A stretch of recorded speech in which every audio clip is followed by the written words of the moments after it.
Yeah, we here. Can I get a moment of your time? Smoke a little, life's a game of chess. Drugs, guns, hooters got me on the run. Let me shine a little light. Can I get a moment of your time? Let's go. Smoke a little, life's a game of chess. Drugs, guns, hooters got me on the run. Let me shine a little light. Yeah. Yes, sir. Today is a motherfucking special day, homeboy. Best believe it. Today is Wednesday. What's the date today? Let's see what the motherfucker. Today's the 7th. Damn. It's Wednesday, August 7th. And this is the 13th episode of Hoodstocks. Welcome. Welcome, everybody. I appreciate everybody already tuning in. I see you. Today. This man today is a major influence in Los Angeles culture. The streets know his name. Prison cells know his name. The hardest gang members in LA knows his name. Homie slides through the neighborhood, doors open. That's just motherfucking facts. You might have heard his name from Joker Brand, Soul Assassin Studio, Cypress Hill, House of Pain, tour manager, DJ, photographer, videographer, director. Homie has worked with Nike. Homie has photos of Al Pacino, Robert De Niro, Dennis Hopper, Kim Kardashian, Forrest Whitaker, Snoop, Nipsey, Kendrick, Eminem, 50. The list is deep. Should I keep going? Let me know. Damn, should I keep? Man, we don't have enough time in the day to keep going. Check it out. I say he needs no introduction, but for those that don't know, take some notes, little motherfuckers. Legend in the building, legend on the platform. Everybody, give it up for Mr. Estevan, Oriol. Thank you. My boy, how you doing, dog? Yep. You good? Hell yeah. That's awesome, dog. Recording live from Pomona. Yes, sir. We live, brother. Yeah. Hey, thank you so much, my boy. Of course. For coming through and, you know what I mean, blessing this platform with your greatness, my boy. Thank you, brother. I mean, you an LA legend, dog. Yeah, that's what they say. I mean, how many times does a motherfucker like me get to sit across the table from an LA legend and have a fucking conversation, homie? Well, this is your 13th time. You're absolutely right, dog. Because every motherfucker is, you know what I mean? You know, yeah, most definitely, dog. It's been a good experience, dog, so far, bro. You know what I mean? And so when I started this podcast, I didn't have any episodes. I reached out to you through Instagram. Yeah. And I said, no, I actually had one episode and I sent it to you. Right. But I reached out to you and I said, big dog, man, it'd be an honor to have you on this platform. And off the rip, dog, it's like you didn't even think about it. Yeah. You said, let's do it. I got you. Yep. Yeah. Let's do this. Yep. Let's do this, dog. Yeah, I mean, that's how I roll, you know, like, I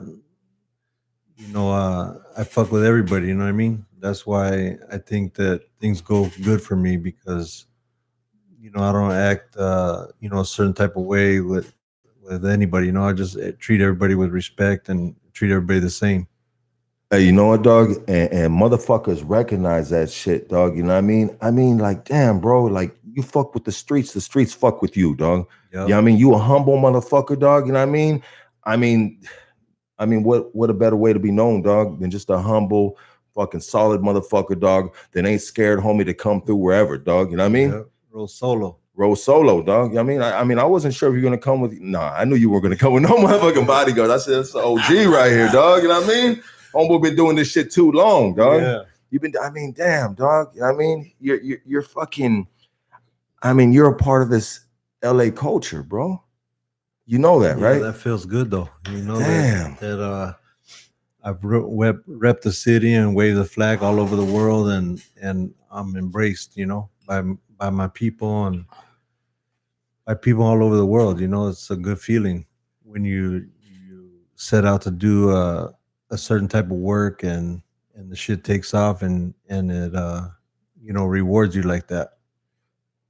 Man, my boy. I mean, you've been, I mean, for the homies, dog, and what we do out here in LA and how we do it, big dog. I mean, you've been our best representative, dog. You know what I mean? Thank you, most definitely one of the best. Yeah. You know what I mean? Yeah, there's a few. There's a few, dog. You know, that are out there that are you know, there's different people in all different levels, different categories, you know. Yeah, I'm just glad I'm able to represent like the artist category of it, you know. yeah. No, 100%, dog. You know what I mean? I mean, like the whole camp, dog. I mean, the whole camp.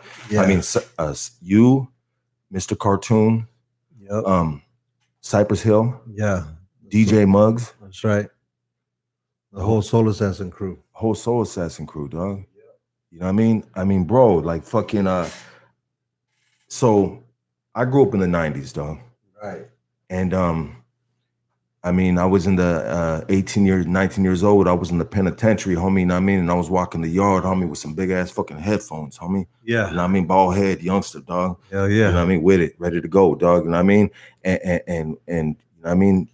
Cypress Hill, dog, was banging through my shit, homie. Yeah. Black Sunday, Temple of the Boom, dog. Yeah. You know what I mean? Like my boy, like, and so on that note, dog, I was an aspiring you know, rapper, whatever you want to call it, bro. You know what I mean? You know, that's how a lot of time, like I was known in the pen. Oh, Lucky, yeah, he'd be writing music and shit. You know what I mean? Yeah. You know, and I can speak for myself, but I feel like I can speak for a lot of other homies, bro.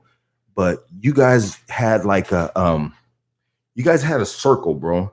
You know what I mean? You had like an almighty circle, my boy, of all you fools, dog, doing your camp, dog. Solus has a camp.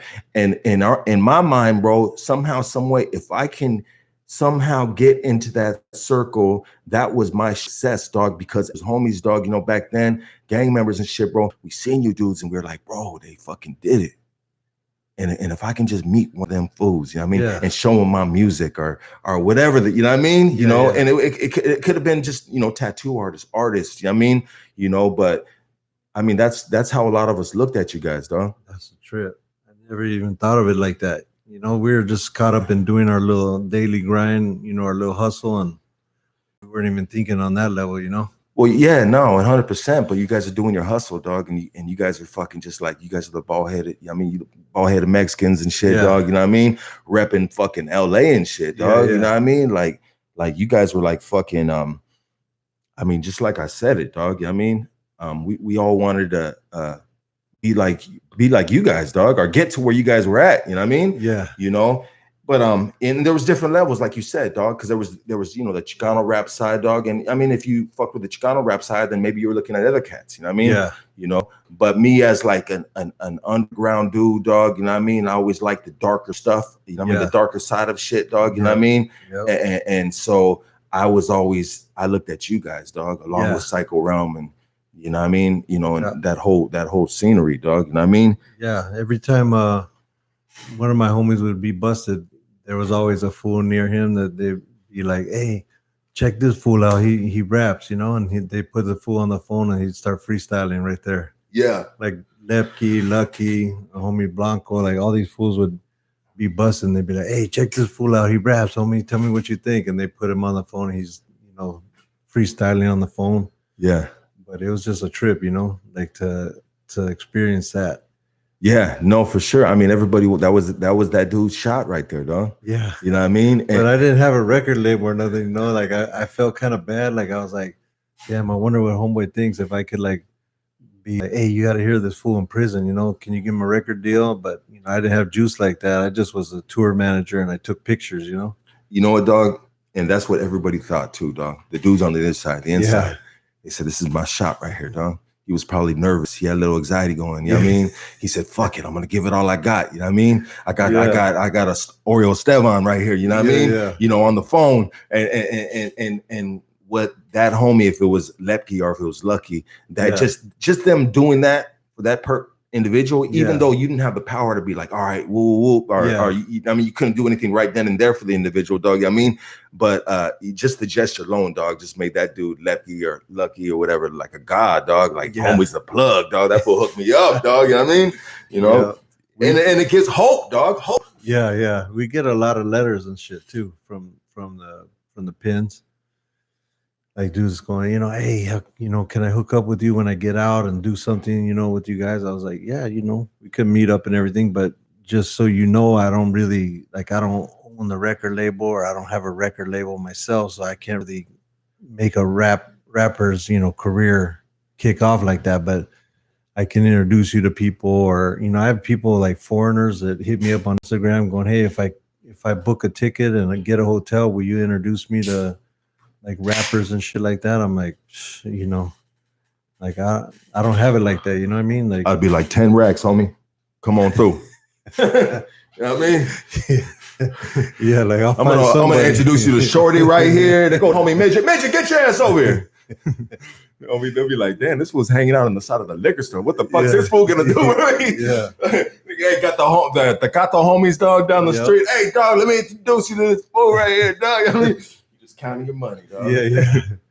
But you do one or two things like that, and then the word gets out, and it's a wrap. Now that you have like Instagram and all that, like, if you do anything sideways with anybody, like it comes right out real quick, So yeah, 100%. I always just keep it 100 with everybody. I tell them, hey man, I can't, I don't really have plugs like that. Like I wouldn't want to call on somebody for that, like, hey, there's a guy from another country coming, you want to hook up. Like I'd rather save it for something that I need later on in life. You don't, 100%. You never want to do favors or expect something to come back, so it's like if I really really need something, I got to save it for something that I really really need, from somebody, so I don't really try and put myself out there too much with asking people favors, because then you owe, I hate owing, Yeah, no, for sure, dog. I mean, and then I guess it's good when, like, for yourself, bro, too, like when you put yourself in a position, dog, where, I mean, at least for yourself, dog, you don't have to be asking for favors no more, dog. Yeah. You know what I mean? You you have value. You know what I mean? You know your value. You know what I mean? And something's meant to come your way or whatever the fuck, dog. I mean, but back in regards to like, dudes that you meet fucking from here and there, dog. Yeah, dog. I mean, you don't want to exhaust any bridges or, you know what I mean? Anything you might have, bro. You know what I mean? Yeah.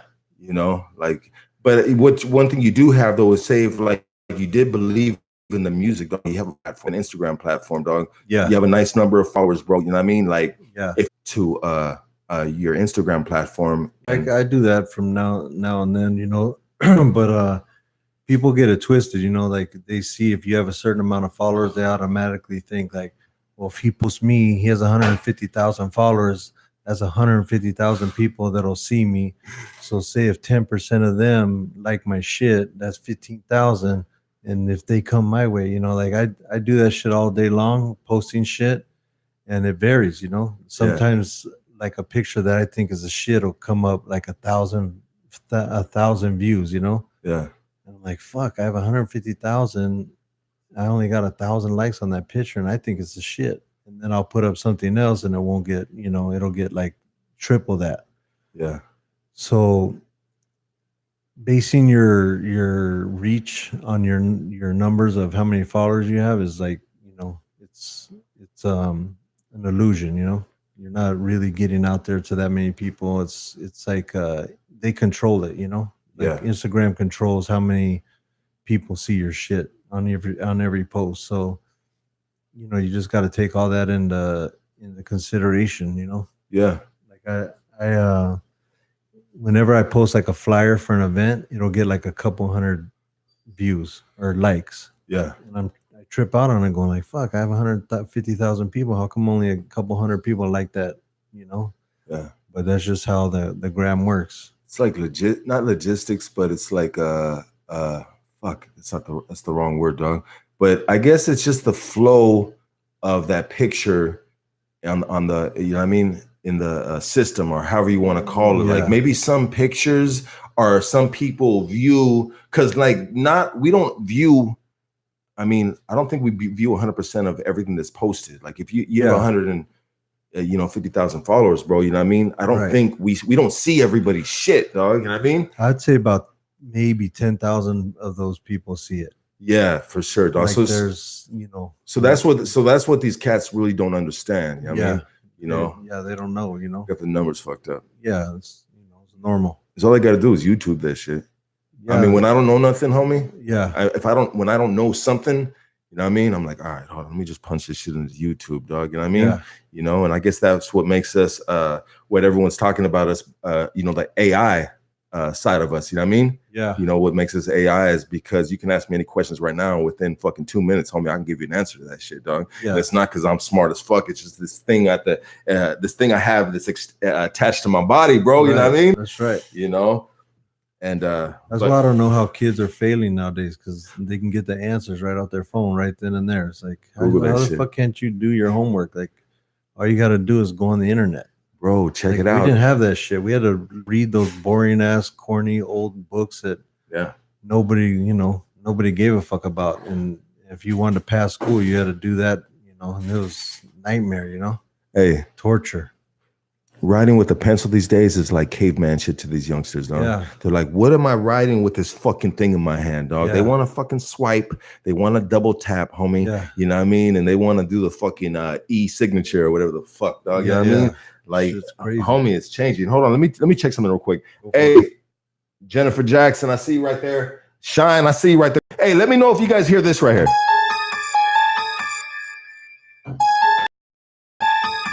When I press this button, let me know that you guys hear that. I heard it. Yeah, no, we will hear it, bro. We will hear it, dog. But I did an interview with a homie and shit, and it's the first time, dog, that it's happened, bro. You know what I mean? And somehow, some way, I didn't properly connect to the system. So we hear each other like this, bro. Yeah. But it was really recording from the mic of the camera because this was not properly connected. Yep. Yes. All right, cool. Beautiful. Brilliant. Thank you. Hey, but I mean, yeah, dog, it's a fucking new generation and shit, brother. You know what I mean? And things are changing, dog. You know what I mean? Check it out, bro. Let's get into this shit, dog. Let's get into this shit. I'm gonna like I talked to you. Can I grab that book just so I can put this? Yeah, 100%. Yeah, but here, I'll grab it for you, dog. I got you. Yeah. That way we can stay live. What are you live on right now? Instagram. Just so that you know, but the more the better. You read that book before? No. It's crazy, though. Yeah. Do you read books, though? No. No? Oh, that's right. You know what? I read these kind of books. You know, it's funny. They say a picture says 1,000 words, so you can imagine how many thousands of words I read. Yeah. Like if you see my book collection at the pad, I literally have probably 100 photography books. Why wouldn't you? Yeah, I'm the picture guy, you know. Yeah, exactly. But I realize when I listen to interviews how I don't articulate that good, you know. But fuck it, you know. Nah, dog. I was listening to your interviews, dog, and yeah, exactly, dog. Nah, you know what, bro? Nah, you were fucking. So check it out, dog. I mean, having you on this platform, dog, and watching you for so many years, dog. I mean, like, I was like, damn. All right, fuck. How am I gonna approach this interview, dog? Or, I mean, I knew what I was gonna do, dog, but I mean, I guess I felt a little like, you know, I don't want to fuck it up, dog. You know what I mean? You know, you feel me, dog? You know what I mean? Yeah. You know, every time I go to work, I don't want to fuck it up. I don't want to fuck it up, dog. You know what I mean? So I said, so I met you one time, dog. You did I don't know if you remember, you were buying tacos, dog. I took a picture of both my little girls with you. Where? You did an art show in Burbank, dog. To Live and Die in LA? Yeah, I remember. Yeah. So we took that picture, dog. So that's the first time, you know what I mean, that, you know, I met, you know what I mean, and that wasn't passing. You're grabbing your tacos, you're trying to get the fuck out, you know what I mean? I short stopped you real quick, you know what I mean? But anyways, so anyways, I watched your interviews and shit, dog, you know what I mean? And I was like, your interviews were good, dog. Oh, thank you. I mean, straight up, bro. You know what I mean? Like, I was like, all right, those are fucking, it's just legit, you know what I mean? Yeah, it's not made up, you know, it's all from the heart and that. But there's so much information in my head from doing so much shit that I get stuck, you know, sometimes. So it's like, you know, trying to spit out all the shit that's going through my head. It's like fucking smoke coming out of my ears, you know, when I do interviews, because there's so much, like when somebody asks me a question and I'll just be like, and just spin out of control in my head. Yeah. And I just get stuck. But yeah, you know, that's when you know it's live, you know, it's not edited and all that shit. You know what dope was real. Yeah, now what's dope about this, bro, is fucking like, bro, we just two motherfuckers, dog. Yeah. Kicking back, homie. That's it. Having a conversation. That's right. You know what I mean? You know, it's not like I'm fucking like you're not sitting with some dude with some fucking crazy masters and degrees and fucking and you know what I mean, a doctor or something, bro. You know what I mean, like because then you would have a different conversation, dog. I feel more comfortable like this, you know, because when you start putting all those you know, all those titles on somebody, that's when I get like nervous. I'm like, oh shit, I got to try and sound smart because this motherfucker went to college or some shit, you know. But and when you got that pressure, you feel like more relaxed. And you know what's crazy, dog, is anytime that I try to sound smart, homie, sounding stupid as fuck, homie. Yeah, you're like, yeah, dog, I sounded stupid as fuck, bro. You know what I mean? It's like, dog, that is not me. You know what I mean? What, you know what I mean? Don't do that. Do not do that. I tell myself that, bro. You know what I mean? Yeah. Like, this is who you are. You know what I mean? Sometimes, depending on the individual, you'll try to straighten up the lingo a little. You know what I mean? Yeah. Not so street. You know, so we got our business voice sometimes. You know what I mean? Yeah. You know. But yeah, rather than that, bro, you know what I mean? Like, so like chilling right here, easy money. 2 motherfuckers from the streets, dog, of LA, homie, chopping it up, dog. You know what I mean? But hey, my boy, check it out. Let's get into these. Let's get into some questions, dog. Let's do it. I talked to you in the beginning, bro, and I said, dog, I listened to some of your interviews, bro, and they kind of had the same storyline. You know what I mean? No disrespect to the end of the interviews. Yeah. But I want to just, like, you know what I mean, talk more about you, dog. Like more about you, not where you started. Yeah. Who you're with, you know what I mean? Why. I want to just fucking chop it up. Yeah, chop it up about you, my boy. You know what I mean? And you know, I guess too, us too, what's been around you, whatever, you know what I mean? But let's start off like this, dog. Let's start off like this. Fuck, so many fucking questions, bro, and they're just fucking like shoot them. They're scattered, dog. You know what I mean? Yeah, it don't matter. Okay, so let's kick it off like this. What's your opinion, dog, on this new hip hop era, dog? Well, it's all like you know, regurgitated stuff from the past because everything's been done already. So there's nothing new to do. You know, there's like you can pull pieces from here and there and come out with your own style, but everything's been done already before. You know, it's like when you first hear, when back in the day when I was growing up, when you first heard hip hop, it was like the hip to the hop to hip hop, you know, just like that kind of old school shit. You're like, oh, what is? Oh, this is kind of cool, you know. And then you heard people like you heard The Message, and you heard like the Sugar Hill Gang, Grandmaster Flash, the Furious Five, and then you started hearing more and more. And then once you heard NWA, you're like, oh, what the fuck? You know, like that was some new, fresh, brand new shit that you never thought could be played as music, you know, because it was so street, so gangster, so rebellious. You know, like back in the day, rebellious was like rock and roll, like the 70s, like Jimi Hendrix, The Doors, Led Zeppelin, you know, and they're, you know, doing drugs and shit. Like that was the rebel music for back then. Even, you know, like Bob Marley. And you hear the shit, you heard when you first heard NWA, it just went like ballistic and everywhere. You know, that shit was just like, oh my God, what the fuck is this? Like, no way, they're playing this on you know, they made a CD of this shit. You're like, God damn. And then that opened the floodgates for everybody to do the street shit. And so, you know, from going through all that, you know, there was the 90s, like hip hop, there was like backpack rap and conscious rap, and then there was gangster rap, and there was all these different kinds of. Now there's, you know, there's really nothing new to do. It's just do it your way. Yeah. Do it your style. So I forgot what the question was, but no, it's just the difference in the difference in like, eras. What do I think of hip hop? Yeah. So it's like, you know, there's a lot of cool new music. You know, I like you know, I listen to Schoolboy Q a lot and Nipsey and stuff like that, Kendrick, you know, but because those guys, I could relate to what they're talking about. You know, they're from LA, they're talking about LA shit, and that's what, you know, makes you, it's like puts you in your comfort zone, you know, because you know what they're talking about. How did you meet Nipsey Hussle? I did a photo shoot of him back in 2008. It was for Rhyme magazine, which was a friend of mine, Jason Flores.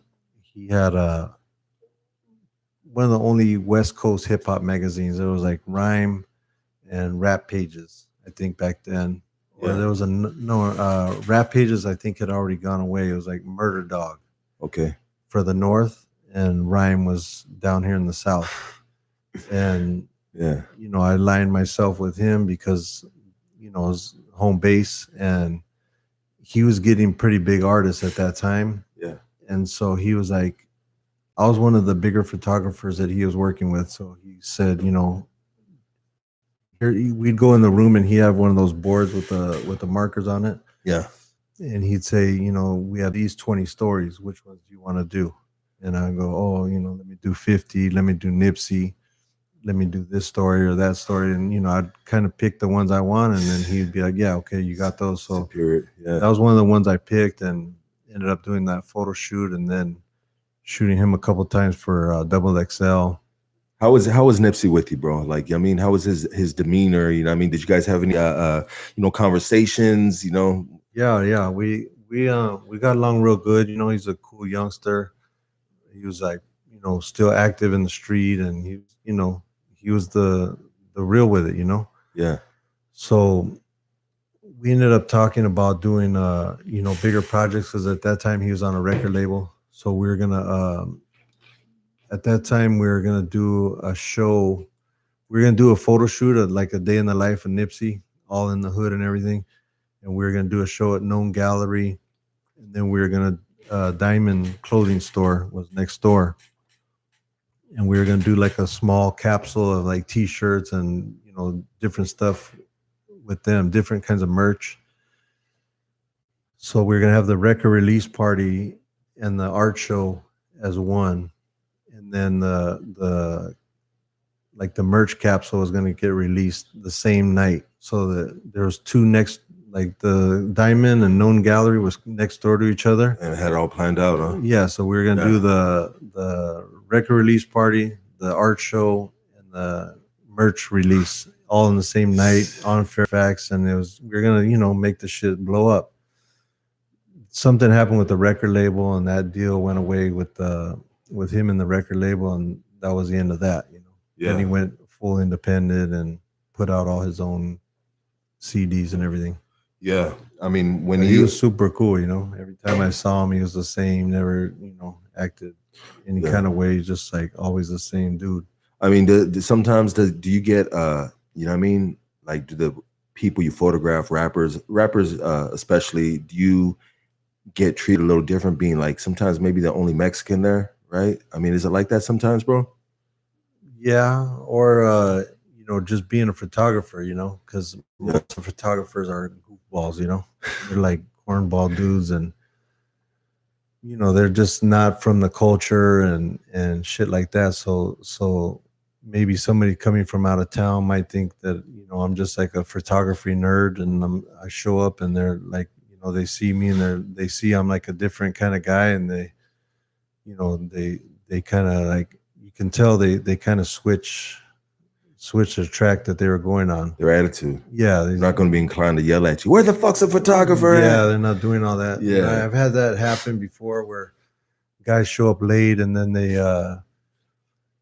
I leave, you know, because I'm not the one, you know. I'm not going to sit here and fuck around and wait for you all day because you want to go get your nails done or whatever. So you just bounce out. You don't give a fuck who it is. I don't give a fuck. Yeah, I just jam. And you know, the magazine will call me and go, hey, where'd you go? The artist is there waiting. I go, yeah, well, they were 2 hours late, you know. I ain't got shit to do, you know, what the fuck.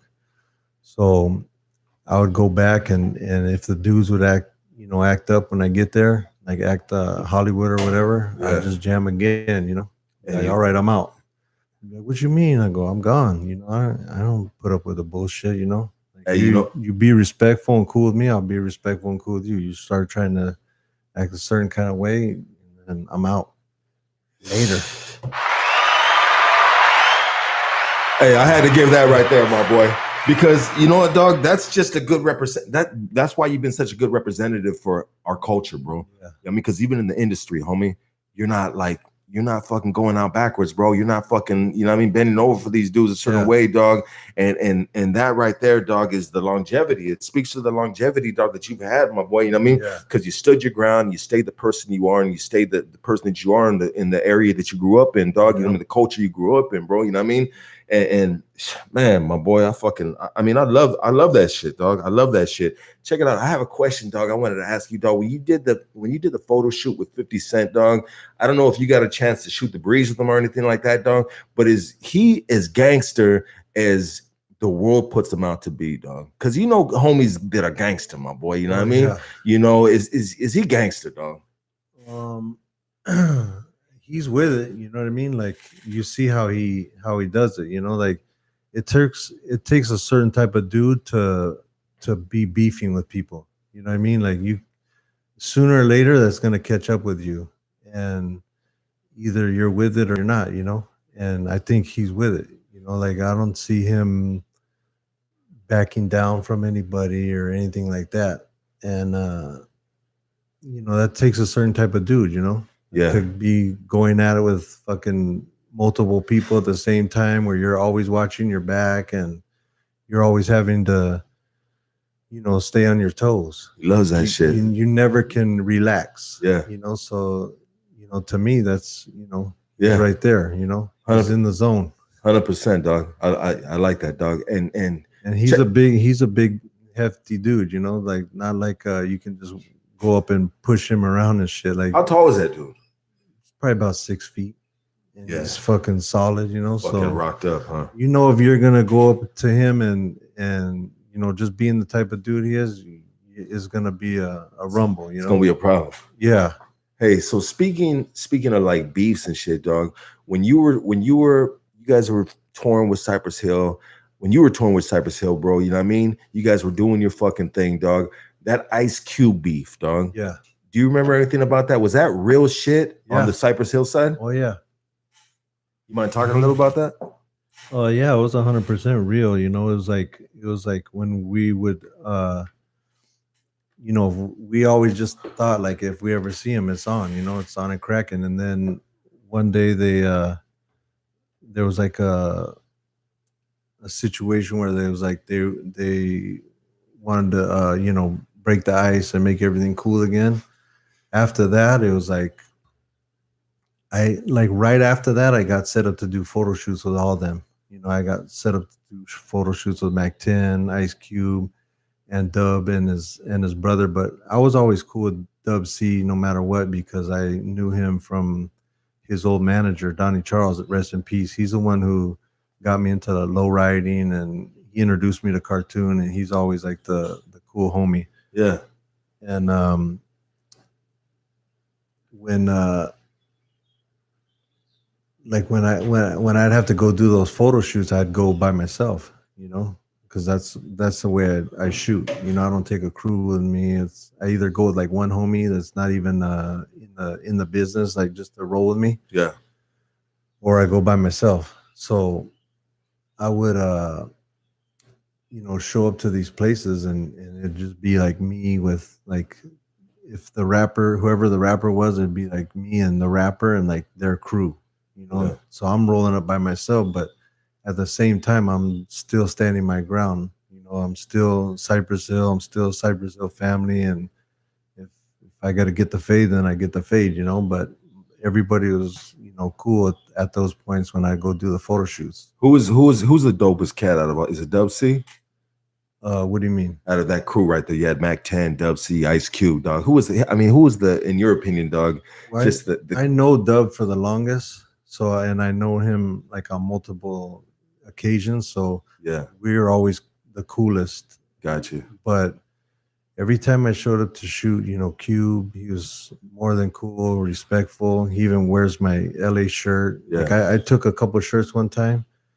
And to this day, I still see him wearing them at award shows and in magazines and shit. Like, and that's showing love. Yeah, that's showing like love. I didn't say, "Hey, homie, can you wear this?" You know, it's like he just did it on his own. And Mac 10 hired me to do some album cover shoots, and I shot him a few times. And you know, it's all good, you know. But when an Ice Cube gets on stage, bro, and fucking and puts your shirt on, dog, does that push your sales up with the shirts? I never see it like directly, but I'm assuming it does, you know, because I'm still selling them and they still do pretty good. Where can someone purchase that shirt at?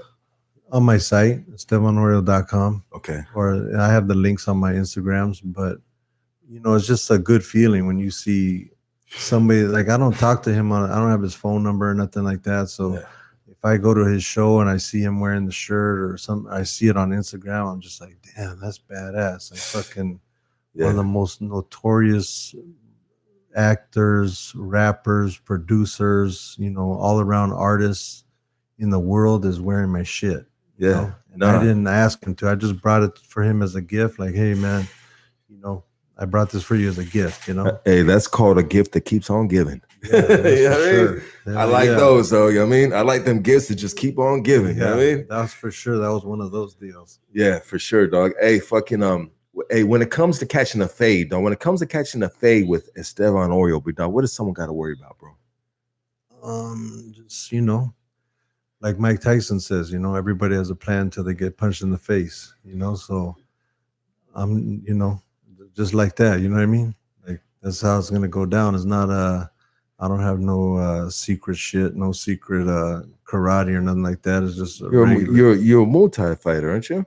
Yeah, back in the day, I did that for a few years. So is someone getting their fucking knee caved in, their knee chopped in, dog? Or are they catching one to the chin first? Which one they gonna get? They could get anything, you know, a headbutt, a fucking bitch slap in the face, you know, like whatever it takes, you know, whatever it takes, whatever the menu, whatever it calls for at the time. Yeah, like, you know, whatever they want for appetizer, or course, you know what I mean? But it's like, you know, fools get knocked out from a slap. Yeah, you can knock their equilibrium off, either, you know, hitting their chin and making it cut off the airways to their brain, or just the fucking pop on the earlobe. Yeah. That shit, man. I've had just from a slap, you know. It's like, it's fucked up, but you know, it's happened. But you know, it's just, I'm not out there trying to do all that, you know, all the time, but I just can't, certain shit I can't let go, you know. 100%, dog. I mean, that defines the person you are, and that defines the longevity that you've had in this game, big dog. Because if you're some weak motherfucker, and especially in the 90s, homie, that ate your ass and spit you out, homie. You know what I mean? If you thought the streets were ruthless, I'm sure the industry was just as ruthless, dog. Oh yeah, and there's by little, like 5'2" white guys, you know. Yeah, they'll shut your whole shit down. Shut it down. Blackball you from the whole industry. Fuck. They never fought in their life. They don't need to fight. They could fuck your life off real quick, you know. All your dreams, they crush your little dreams, and they're rolling up, you know, 5'5" with a white shirt with some gel in their hair with some slacks on, you know. They put a beating on you worse than anybody in the street, you know. Damn. Levels, no? Yeah. Levels. For sure. I mean, are you content at your level? Would you like to one day get to that level? Of what? Like of that superiority, big dog, of being able to fuck someone's life up without having to put your hands on them, dog. Yeah. Or is that a power you can live without? Yeah, I don't really need all that. Like, I'm more like into having fun and being like, do cool shit, you know? Not dick shit. Yeah, I don't want to, like, I'm not into fucking off anybody's life unless they did some scandalous shit to me, you know? I mean, it's got to be on another level, dog, for me to try to fuck your life off, dog. I mean, you know, like, I'm pretty, like, bro, like, I've been through worse shit than that, homie. You know what I mean? Yeah. You ain't said shit, dog. You know what I mean? You know? So, on this rap shit, dog, before I leave this rap shit, my boy, I got to ask you of your thoughts, dog, on this dude, 6ix9ine. He bit off more than he could chew. You know, I don't know. He was a young kid, you know, that got manipulated and twisted up into some shit, thinking some shit that, you know, wasn't real, you know, for him. And now look at where he's at. You know what I mean? It's like that shit went so fast. As fast as it went up is as fast as it came down for him, you know? You ain't lying about that. Like, that shit was so crazy. When I first saw him on Instagram, like I first saw him in the studio. I showed my homie, I go, hey, look at this kid. And they go, what is that? What is that? And he goes, what is that? Like, and I was like, I don't know. It's some new shit, you know? Because I always try to see, you know, like some new shit, like in the, you know, new clothing, new music, new art, new everything. You know, I'm trying to see what's up and stay on, you know, on point with everything that's coming out. And I showed my homie that. I was like, hey, what do you think of this? He goes, what is that shit, man? I was like, it's the new shit, you know? That's how they're rolling now. He goes, with the rainbow hair and all that. I go, yeah, you know, that's what it is, you know. And then the hits started coming out and like millions and millions of views on the videos, and you're like, what the fuck? From a spectator's view, you're watching this young kid just going buck wild, and these kids are right beside him going buck wild with him. Yeah. And you're like, oh shit, this is a fucking wave right here. And then like his first shows were like in Europe, I think. And he had the whole fucking crowd just going buck wild, you know. And I seen that happen, you know, firsthand with House of Pain. I saw him do Jump Around.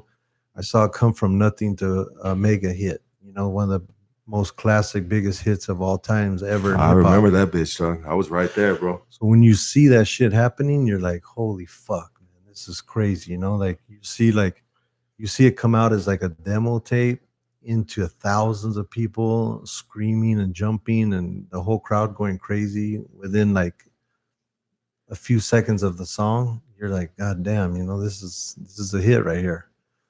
And the trip about it is it's kind of fucked up that the groups back in the day didn't have these platforms, because they'll never see how hard they were hitting the crowds, you know. Yeah, there's dog. not those millions of, like if you just put who was hitting harder back then or now? You were in you were in them Woodstocks, bro. You were all that shit, right? I mean, being there, I think it was hitting harder back then. But when you see, like, I was watching this one video, had 8. And he could chew, dog. And what did you think about the homies, dog, that were just like doing all that Instagram thing with him? I don't know if you paid attention to that, dog. Yeah, I don't really. But they were like, I'm gonna get him. I'm looking for him, or this and that, dog. Yeah, he was right there, you know, so many times. I mean, he was doing some bitch shit. But anyways, let's move on from that, dude. Yeah. Dog, you know what I mean? I just wanted to get your opinion on that, dog. So check it out, dog. Let's just do some. Let's go through these, dog. I mean, go for it. Okay. Who is an asshole? Oh shit! They're saying we got kicked off again. Hold on. Who's an asshole? Hold Me. on. Hold on. So do you only go for me? Nah, bro. Well, hold on. I got a text right now saying that the line got kicked off. Hold on. It still says live right there with the clock. The clock's ticking. Yeah. Once it gets, but sometimes this goes black, dog. Oh, she said you're back on. Jennifer Jackson. Okay, cool. All right, so let's go. Awesome. See, those are my loyals right there. Shout out to Jennifer Jackson right there, man. Yep. See, you got a gang of questions, bro. We got to go through them, dog. You know what I mean? Go for it. But check it out, dog. Who was an asshole? Mm-hmm. Who was gangster? And who showed the most love out of all the people you photographed? Okay, assholes. Yeah, not too many people have been like fucked up to me, you know, because you ain't tolerated it. Most of the time I'm doing a job, so either they're paying for it or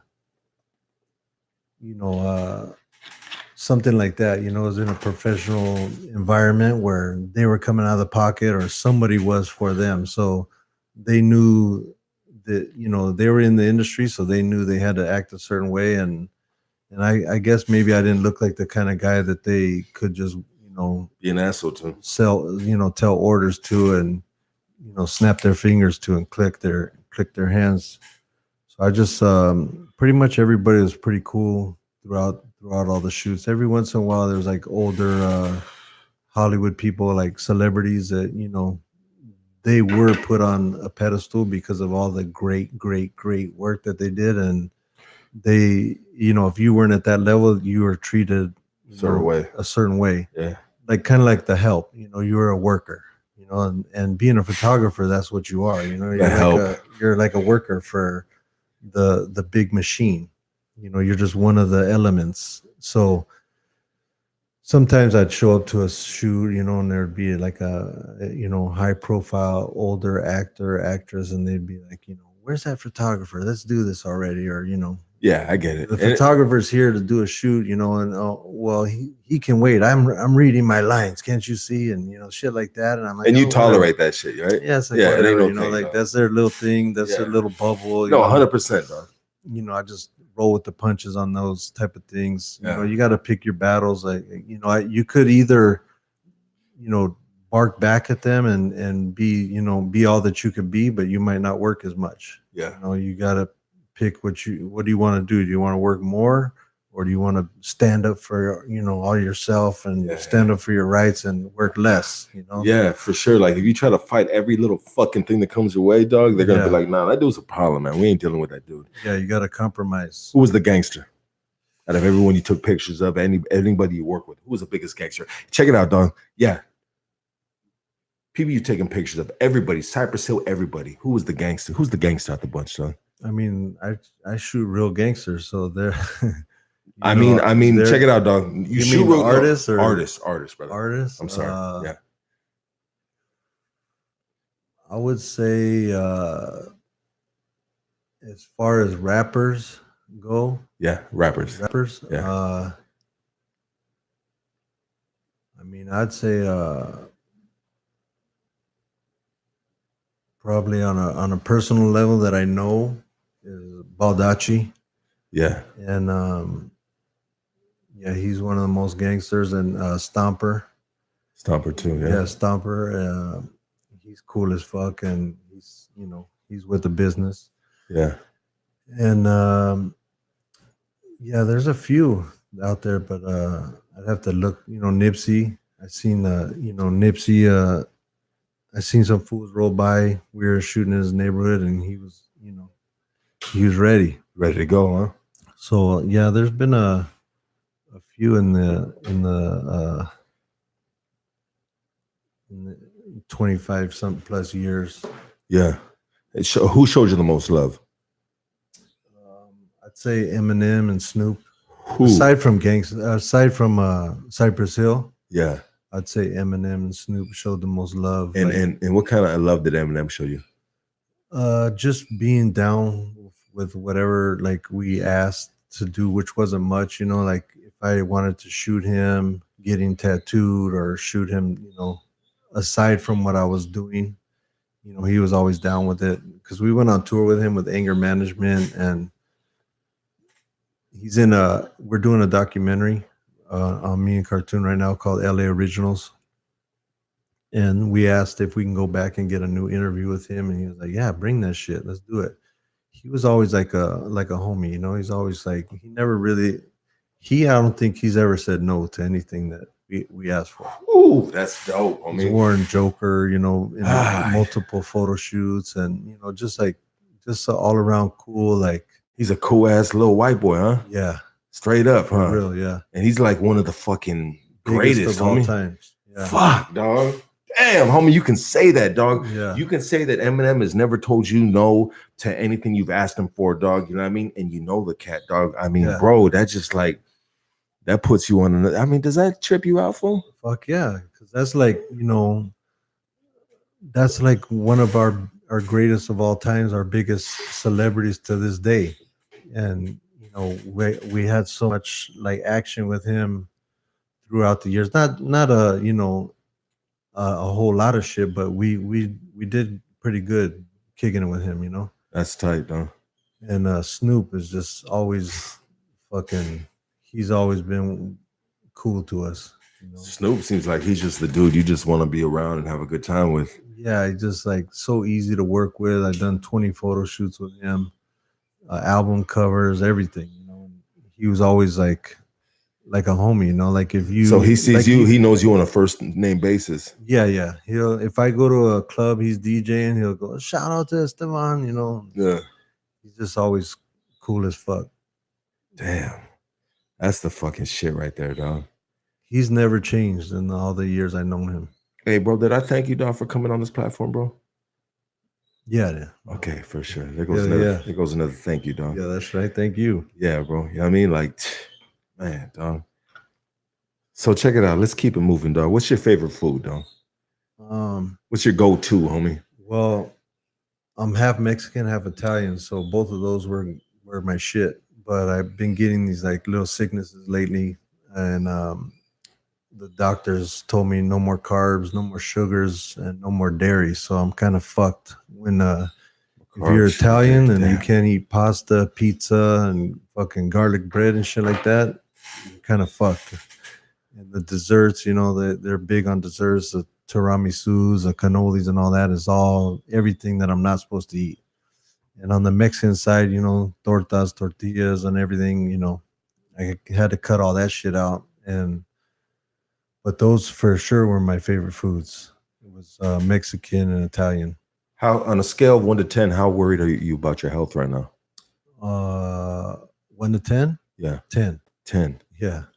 Are you okay, bro? Are you going through some things right now? Yeah. I mean, I got these little issues, but yeah, at this age, I'm fucking like so many people I know have passed away, you know. You're worried about it throughout my life, and I'm like, fuck, you know, I got too much shit to do, you know. I got like 20 more books to do. I got movies to do. I can't be fucking I can't even be in the hospital. You know, I got so much shit to go do that I gotta be, you know, 100%. So I had to cut out fucking all those foods, and I lost like 50 pounds in the process, which was a great thing. I was like, fuck, man, I should have done this shit 10 years ago, 15 years ago. You know?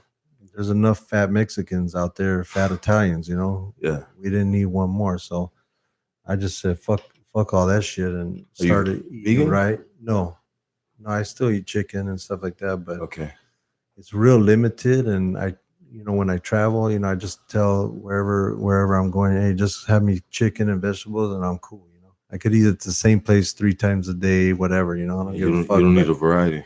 I just want to, you know, keep doing what I got to do. And the health is what makes you, you know, be able to push through all that shit. I think I was listening to a B-roll interview of you, bro. Yeah. And I think that was the interview, dog. But you said something about putting out a book every year. Yeah. Putting out a book maybe twice a year, or maybe that's what B-roll said you should do or whatever. But you said you have 500,000 pictures, you know, and so you also said too, bro, that when I die, I don't want someone putting out these books of my pictures. Yeah. I'd like to make sure I put them out. So I'm going to be putting these books out as frequent as possible, you know? Yeah. So that's just like, I don't know, bro, like fucking, that just kind of gave me a thing. Like maybe you're worried about your health or something, bro. Maybe I looked a little too far into it, but that's what I read off of that. Well, I'm 53. Yeah. You know what I mean? So like, say I put out a book every year for the next 20 years, I'll be 73. Like, you know, you know what I mean? Like I'm gonna be running around doing all this promo tours and all this, you know, selling shit and doing like, because I still do shit grassroots, you know, like I still sell. I got cases of books in my car. If I get an email right now, go, hey, we'd like to get an order of fucking 5 or 10 books. I'll be like, cool, I'll bring it right now. Yeah. And how much the books go for, bro? These are 100. These are $100. Damn. Yeah. Dog. But you know, this is thick right here. Yeah. Let me fill one of those pages, bro. Hell yeah. Yeah, dog. I mean, the quality of the book and the paper and everything is top notch. Yeah, top notch.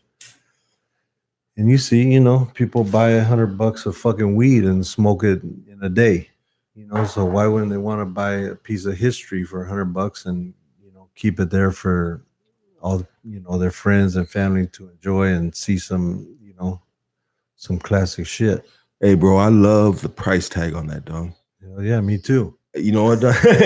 I love the price tag on that, dog, on the sense of the value of what's in there, dog. Yeah. You know what I mean? You know, the dude, the homie sitting in the living room watching this shit right now ain't gonna love that price, dog. You know what I mean? The homie that, you know what I mean? Or the homegirl, whatever, dog, you know what I mean? But the value of this book, dog, it's probably far more money than $100, dog. I mean, yeah, they're spending that on drugs, you know, and that shit goes in and out of your body, and you hours, so Yeah, cop this book right you here. can get some fucking history right here. Like I'm making my own history books right here, Yeah, I mean, no, dog. My boy, I was reading a message I got the other day from somebody in regards to this fucking interview right here, dog. Yeah. And they're like, just like, they referred to you as like a historian, bro. I mean, Yeah.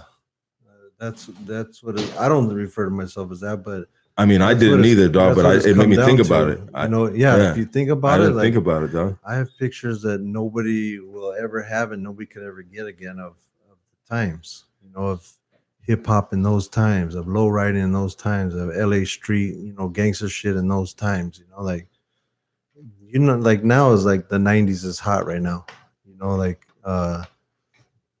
they have everything of the 90s is like in fashion right now. Those fucking feelers.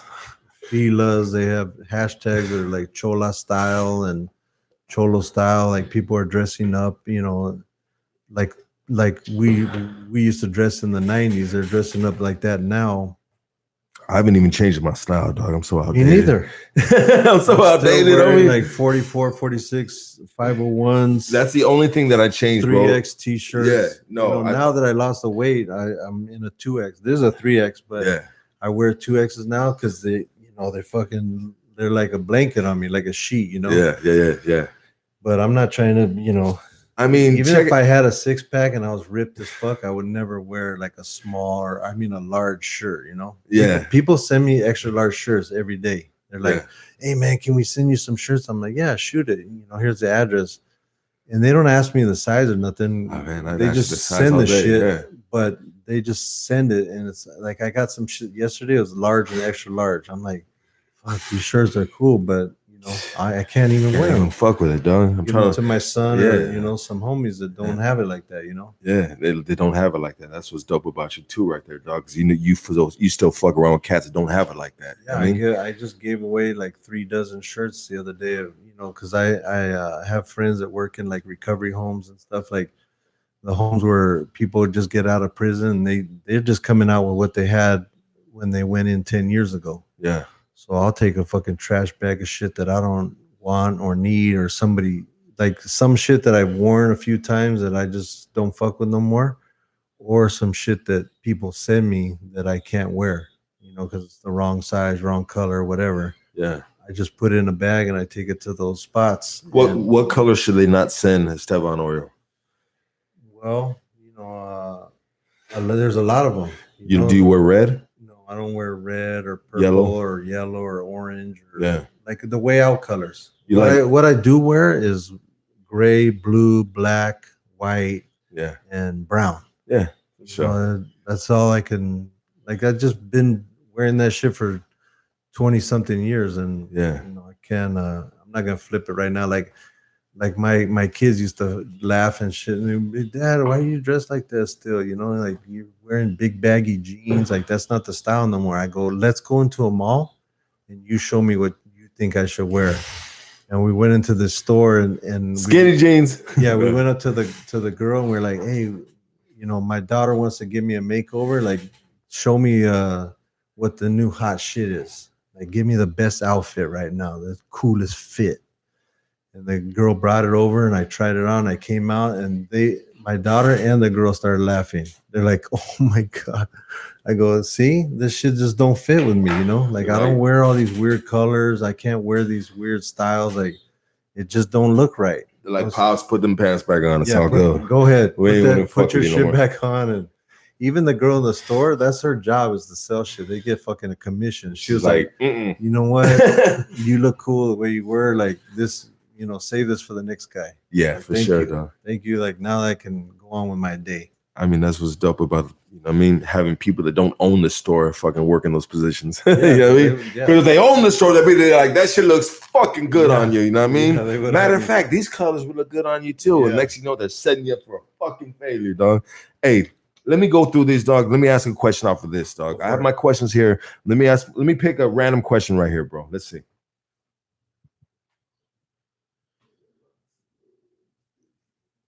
This guy goes, how come so many Mexicans like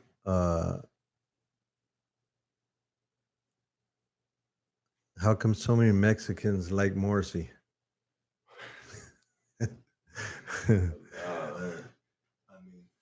I like. Oh shit! Oh shit! Damn, the motherfucking set is falling off. Yeah. Hey, let me help out right here.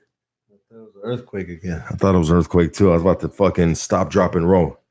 Oh wait, that's when there's only fires, huh? Yeah. Damn, I'll be doing that. Homie, why am I getting an earthquake and I'm stopping, dropping, and roll? They're gonna be like, this fool's high as fuck. Yeah. All right, here we go. Hold on. Who was your inspiration? Jennifer Jackson wants to know who was your inspiration, bro, in doing what you do. I'd say my dad was my first inspiration for photography because he was a photographer. Since the 80s for sure. I'm not sure about the 70s. I gotta fact check that because people ask me that, and I can never answer when he started taking pictures. But him and his wife had an extra camera. They gave it to me, and they're like, go shoot what you're into, which was the hip hop and low riding. So that's what kicked it off. Why were you the only smart fucking Mexican back then, dog, in the culture, dog? That fucking, I mean, I guess there was other dudes, but you were like, I mean, you the homie, dog, on the streets, dog.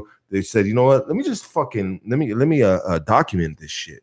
Yeah, well, I wasn't saying that. That's the thing. Like, I was just because I had a lowrider, so I was like just shooting my car and my homies, and then it branched out to that everything. Yeah, else. Then I'd go to a car show and I'd see, like some, back then in the 90s, it was all like homies and girls. So I'd tell the girls, hey, let me bust a flick of you by the cars. And, yeah, all right. Hey, get your crew together. Let me take a picture of you and your crew. And then, you see some homies, hey, you guys want to get a flick of you guys? And yeah, sure. So it just spread out like that. And then before you know it, I had this like crazy collection of lowriders, girls, and homies from, going to all those functions and shit.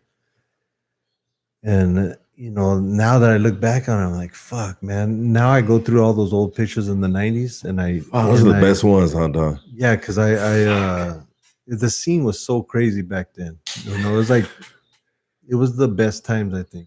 The 80s were cool. That scene was fucking lit, dog. Yeah, the 70s was cool. The 80s was cool. The 90s was off the chain. Why was there always motherfucking gunshots getting popped off, homie? I mean, was that the fucking was that like a part of the scene that you hated but you loved? Because when you got that rush and it was time to go, bro, you know what I mean? It was like, this is fucking LA, homie. This is whoa, dog. I mean, that's why. Like, I didn't even hate it. Yeah, all that shit was cool. It was just like, I'm home. This is LA.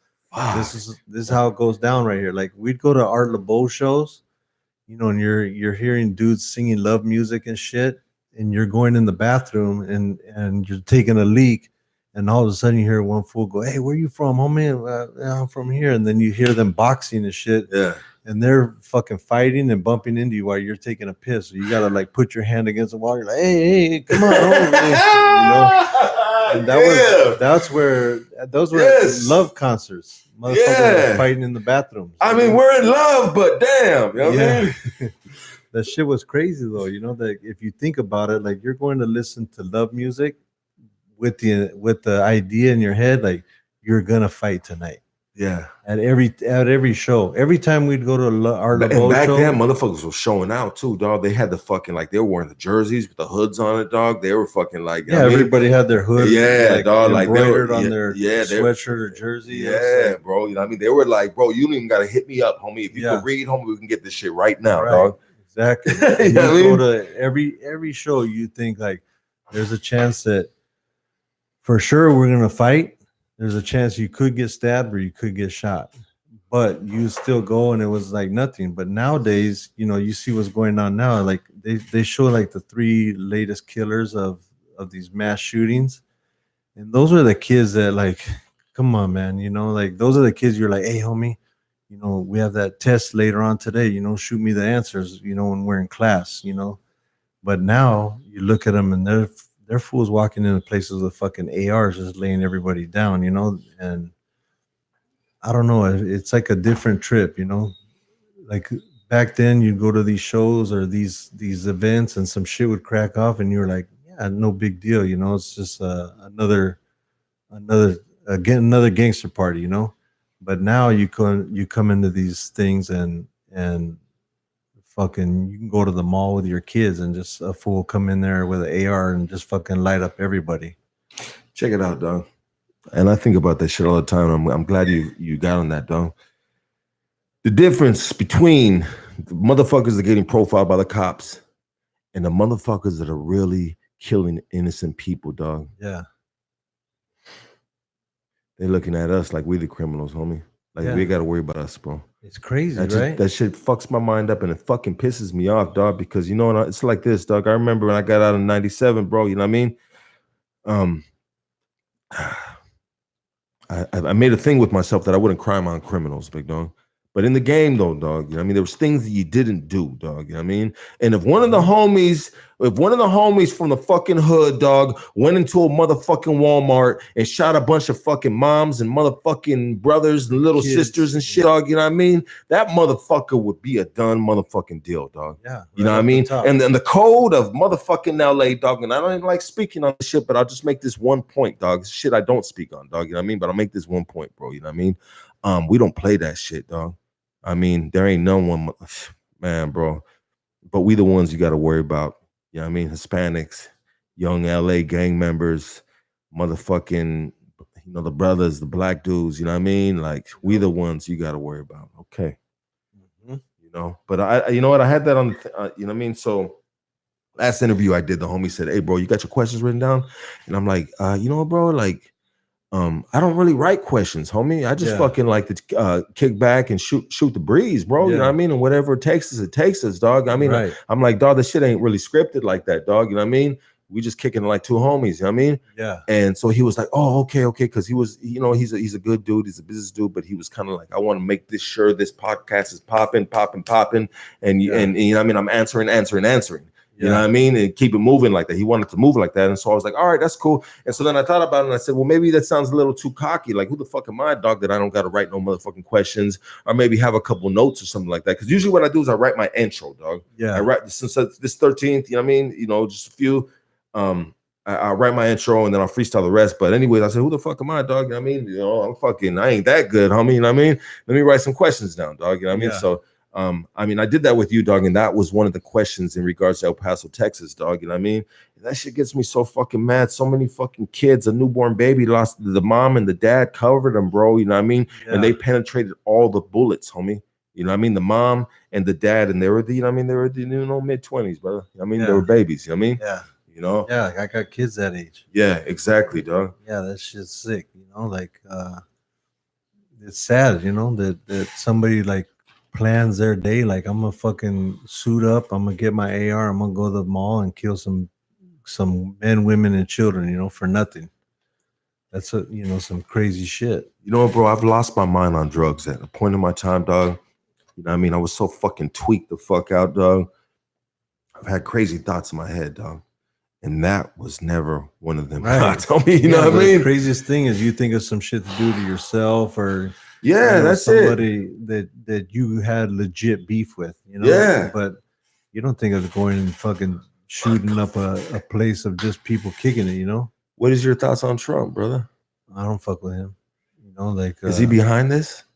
Oh, I don't not behind this, like he's calling this dude up as a connection. But is he giving these fucking idiots, dog, these backwood motherfuckers, dog, a seed, imaginary seed, or is it a real seed that he's planting in their head, bro, to thinking that, hey, this is a white supremacy type of shit. This is what we doing, you know what I mean? Let's make a statement. They're going against the wall, against putting it around fucking Mexico, whoop, this and that, you know what I mean? Let them know who the fuck we are. Is he pumping these dudes up? Oh, he has to be, because you seen that one picture where they spelled out his name with their guns. Yeah, and they posted that shit. Like, bro, that's just, you know, what the fuck? Never before or in any other country has people had their leader like that. Like in no country, and look at all the shit that they joke with. They make jokes about with this guy. You know, nobody's ever clowned a president in any country at any time ever, aside from ours. And when you travel, you really feel that shit and you really hear it. You know, like people are like, "What's wrong with this guy?" I'm like, "Who?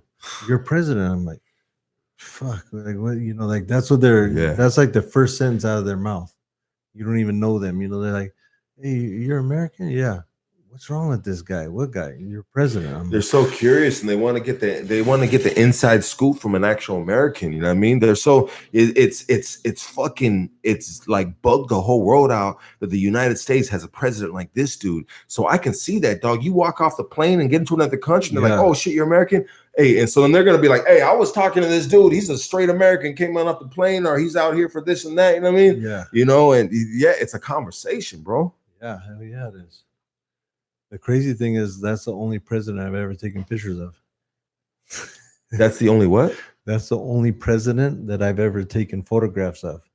Oh, damn, I didn't know that, bro. Yeah. At the Eminem had this thing called the Shady Convention. And it was with MTV, and it was kind of like him mimicking an election where he would become president. And Donald Trump introduced him. It's online. Oh shit. And they're like, you know, he was like campaigning for him. And I took a picture of him, you know, doing all that. Damn, that's crazy, though. Yeah, but it, you know, it's over 10 years ago, you know. So I mean, that was when Donald Trump was good with the hood to a certain extent. You know what I mean? Fools, you know, rappers always talking about him in rap songs and whatnot. You know what I mean? The hood was good with Donald Trump back then. And man, I mean, like, it's good that who he is came out, bro. You know what I mean? Good thing he's not that good of a fucking actor, dog. You know what I mean? You know, to say who he really is, dog. You know what I mean? And yeah, bro. You know what I mean? But I mean, if he wasn't that type of dude, dog, he would probably be one of the greatest presidents. You know what I mean? I mean, because back then, I mean, I just said in regards to like the hood loved him, dog. I mean, you know, fools talked about, you know, everyone was Trump this, Trump, whoop, whoop, you know what I mean? Because he was a successful businessman. Yeah, fool, for sure, dog, for sure. Hey, so check it out. Let's keep it going on this right here, brother. You good? Yeah, I'm good. All right, cool shit. Let's keep going on this, dog. What's your favorite music you listen to, dog? What's your go-to, dog? I like hip hop, classic rock, and oldies. Okay, yeah. Depending on my mood. You fuck with reggae at all? Yep. Yeah. I forgot that one. Yeah. Yeah. Reggae. You fuck with Damian Marley? Yep. Damian Marley. All the Marleys, they're cool as fuck. I know them. I went to Jamaica with Rohan Marley. Damn. And he took me to all the places that his dad, like, this is where my dad recorded this is where my dad did this. And I was just like, fuck, man, and at that time I wasn't smoking weed or nothing. Damn. And I have Bob Marley's son handing me joints in Jamaica where Bob Marley had done all this great shit. And I was like, yeah, here, man, want smoke? And I was like, no, I don't smoke. And I felt like the weakest motherfucker. Like, you know, I was like, God damn, like, did I just turn down a joint from fucking Bob Marley's son? What the fuck is wrong with me? Hey, bro, that's dope. You share that, dog, because I mean, we all have fucking things that we regret as well, dog. And that's a big regret, dog. Hell yeah. You know what I mean? That's a big that was regret, one of the biggest. Dog. Yeah, I mean, yeah, you had every right to be a little upset with yourself. Yeah. I mean, I do shit all the time that I'm upset with myself. You know what I mean? Like, you fucking idiot. Like, this fucking stupid as fuck. Yeah. You know what I mean? But all right, fuck yeah, dog. That's dope. That's dope, dog. And how about this, dog? If you could live anywhere besides LA, where would it be? Since you basically traveled the country, right? Yeah. I like New York and Europe.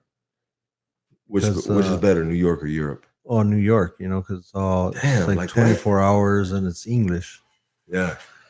Speak English. Is like, you know, sometimes you go to different countries and you get frustrated, like, you know, because you can't communicate 100% with everybody. Yeah, yeah. And there's just shit you want to do or, you know, I know. get done. And I mean, I've never experienced that, dog, but I can imagine the feeling, though, dog. I mean, yeah, you're like trying to explain some shit and they just aren't getting it. And you're like, fuck, man. And but New York is just like, you go there and you get pumped up because you just feel like the energy. Like the second you hit the pavement over there, you just see everybody just going. And you're just like, fuck, you know, you're like, okay, I'm gonna jump in. It's kind of like the Frogger, you know how you jump over the logs. It feels like that, kind of like when as soon as you step out of the spot, the pad, you're like, you see everybody, you know, just fucking walking like, you know, 100 miles an hour and driving and honking and all kinds of different noises. You're like, fuck, here we go, let's go. And you just jump in and you feel like you just get so much shit done over there. And you feel the energy and the vibe of the city. and you're just moving. Like you here in LA, there's never enough time for me to do everything that I need to do that day. But in New York, it feels like half the time. Because of traffic? No, Or it's I just a just, slower pace? I mean, you just fucking, you can't really see like the sun really unless it's like 12 o'clock in the midday. But like you're just always surrounded by huge ass buildings, and there's always a gang of people on the street, and there's just fucking life. You know, it just reminds you how much life is going on, Yeah. and you're in it. You're just like in the mix, and it's a crazy feeling. It's cool. Like I never felt like that anywhere else. Damn, that's tight, dog. But here in LA, you know, it's a different kind of feeling like that. You know, I still have my hustle mode, my grind mode. I still like make a little list of everything I want to achieve in the day. Yeah. And I get to like 80% of the shit that I do because of traffic, or somebody will keep me longer at one place than the next. And Yeah. but for the most part, you know, I think you know, they got bomb ass food over there, and it's easy to get around over there. You get on the trains, or you can get in a cab. I never really driven around in somebody's car over there. Yeah. Pretty much just public transportation the whole time, or you walk for fucking Man, ever. They don't have no car lots out there? They ain't selling cars? I don't think I've ever even seen a car lot for real in New York. Damn, that's crazy, fool. Yeah, not like on Sepulveda or whatever in the valley where there's just like fucking car row. I don't think I've ever seen a car lot in New York. Damn, that's fucking nuts, dog. The fucking car industry hates New York, then. Damn. And Yeah. fuck, dog, that's fucking crazy. I need to go out there one of these days. For sure. I need to get out of this fucking area right here, dog. I mean, Trip I was the over dude that would never leave the neighborhood when when I was fucking really out there grinding and fucking running the streets, dog. I'd never leave the neighborhood, dog. I mean, You don't have to. I mean, you got the store, you got the bank, you got the fucking cleaners, you got, you know, yeah, everything, the meat market, everything is in every neighborhood. yeah, exactly. I mean, You never had to really go anywhere if you didn't want to. yeah, for sure, dog. I mean, you know the fucking feeling, dog. I mean, Yeah. hey, so check it out, dog. There's a dude that I listen to. I think he's a dope ass cat, dog. He fucking interviews people. He's on Shade 45, dog. His name's Ruju, dog. I love him. Yeah, man, I listened to that dude for such a long time, dog. It's funny as fuck. Yeah. You said, do I read books? But I download books and I hear them in my car. Yeah. The Audible shit. Yeah, you did the Mockingbird one, and yeah, so I downloaded his books and I listen to them when I'm driving. Yeah. Shit is funny as fuck. Crazy. I've been wanting to get the books. I'm gonna get the books, dog. Now that we're talking about the shit, but you know, I mean, how was the interview with that dude, though? Because I didn't get to hear you guys nice shit. He's like natural with it. He just flows out with it, and he doesn't write nothing down either. He just like, I think you know, if people do their homework on you before you get there, then it'll flow better. Yeah, for sure. But if you're just showing up and they don't really know too much about you, they just like know what somebody sent them, like, you know. How can you interview that dude, dog? Yeah, exactly, dog. He just goes off the head, and he's funny as fuck and raw. And I listen to him probably 4 or 5 times a week in the car, you know. Yeah, nah, he's dope, dog. He's fucking I fuck with him, dog. You know what I mean? And he's kind of like, I have some a few cats, dog, that I have inspiration in doing this, dog. One is him, one is Joe Rogan, one is Mike Tyson, dog. Oh, I love Mike. Have you listened to his podcast? Yeah. Oh, dog, I love that shit. Yeah, dog. shit is funny as hell. I mean, like he just, you know, when I listen to these cats, dog, it just thinks about everything that I combined that I'm trying to do. I'm trying to emulate, dog. I mean, mind you, I'm only the 13th episode in this shit, dog. You know what I mean? The first time me doing this shit, but like Mike Tyson, the rawness, Joe Rogan, the fucking idea in the head, dog, to fucking learn as much information as possible and get fucking smarter, dog. You know what I mean? Shay Calloway, he's with Shay 45, dog. You know what I mean? Just being like given a balance, dog, like not being judgmental, not fucking seeing both sides of the fence, dog.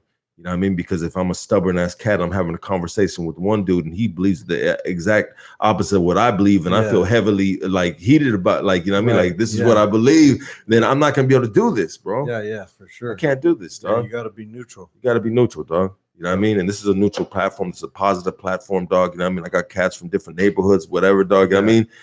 Homie, this is a platform from us, dog. You know what I mean? But anyways, yeah, so just a couple, you know, and then Mike Tyson, the fucking rawness. I mean, Rude Jude, the fucking just to have a good time with it, dog. You know what I mean? That fool was funny as fuck, dog. And he talks to I mean, when you're doing this shit, dog, to try to be transparent as possible, dog, is the best. Yeah, that's when it flows the best. You know, like Jude and Mike they probably didn't hide nothing. They could say anything about themselves on their platform, and they don't give a fuck. And that's one thing about like the neighborhood knowing me for, you know, X amount of years, dog. Like they just know that, dog, they're fucking lucky, dog. He's a fucking asshole. He's fucking this, that, whoop, whoop, you know what I mean? And I don't back away from all that, dog. You know what I mean? Yeah. You know, but you know, I am a different person now than I was back then, bro. You know what I mean? Yeah. You know, because if I was still the same person back then, then I wouldn't be sitting behind this mic doing this, dog. You know what I mean? That's right. Yeah. You feel me? You know? Yeah. But anyways, bro, fucking let's see what else we got right here, doggy dog. Let me fucking let me push through this shit, dog. Check it out, dog. Let's do this like this, dog. You coming on this podcast, big dog, you know what I mean? Hood Stocks, dog. What we like to do, bro, is we like to just like honor certain people, big dog. You know what I mean? We like to honor. We've given out. We've honored one other person. That was my boy Burst Rock, 27 Junkies, Funny Bones crew, dog. You know what I mean? That's the one Taco Junkies, tacos. Taco Junkies, dog. You know what I mean? And we awarded him the Hustler of the Year award, dog.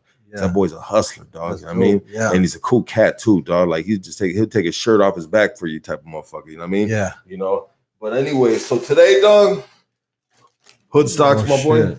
Hood Stocks, dog, 1 and 2 award you with Los Angeles Legend Award, my boy. Oh, that's dope. Thank you, brother.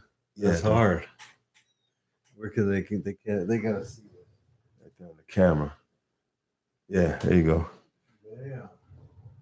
Yeah, dog. That's sick right there. Yeah, brother. You know what I mean? I never win no awards. Hey, bro. You know what I mean? First time for everything, huh? I mean, yeah, I guess so. And I'm glad. I mean, I'm not glad that it's right here. You know what I mean? But I think you've been winning a lot of awards in your life, bro. You know what I mean? But you're just not getting them in the form as a statue or a trophy. You know what I mean? Yeah. But I think you've been winning for a lot of years, bro. Oh, yeah. And that's why you're at the level right here. But yeah, dog, you know what I mean? Dope. Thank you. Yeah, brother. Hell yeah. Hey, thank you for doing what you've been doing, my boy. Yeah, I mean, thank you what you've been doing, dog. It's fucking been sick as fuck. Let me get to a couple more questions right here, dog. Yeah, go ahead. Okay. Huh? There's a guy, he said, did I ever photograph West Side Connection? Yep, I sure did. It was at the Irwindale racetrack. I shot them together. Oh, is that right? Why was the Irwindale racetrack? They wanted the long opening. Cube was learning how to ride a motorcycle for one of his movie parts. Oh, and he was trying to really ride that bitch. Yeah, you know, yeah, and without traffic, you know, you gotta learn how to lean and all that shit. Yeah, lean, how to go fast. Yeah, and, you know, when you're out there with cars, like I've gotten hit before on my bike, and that shit ain't no joke, you know. So, if you didn't know how to ride a bike, it'd be fucking hectic trying to learn how to ride a bike for a movie in the streets. Yeah. You know?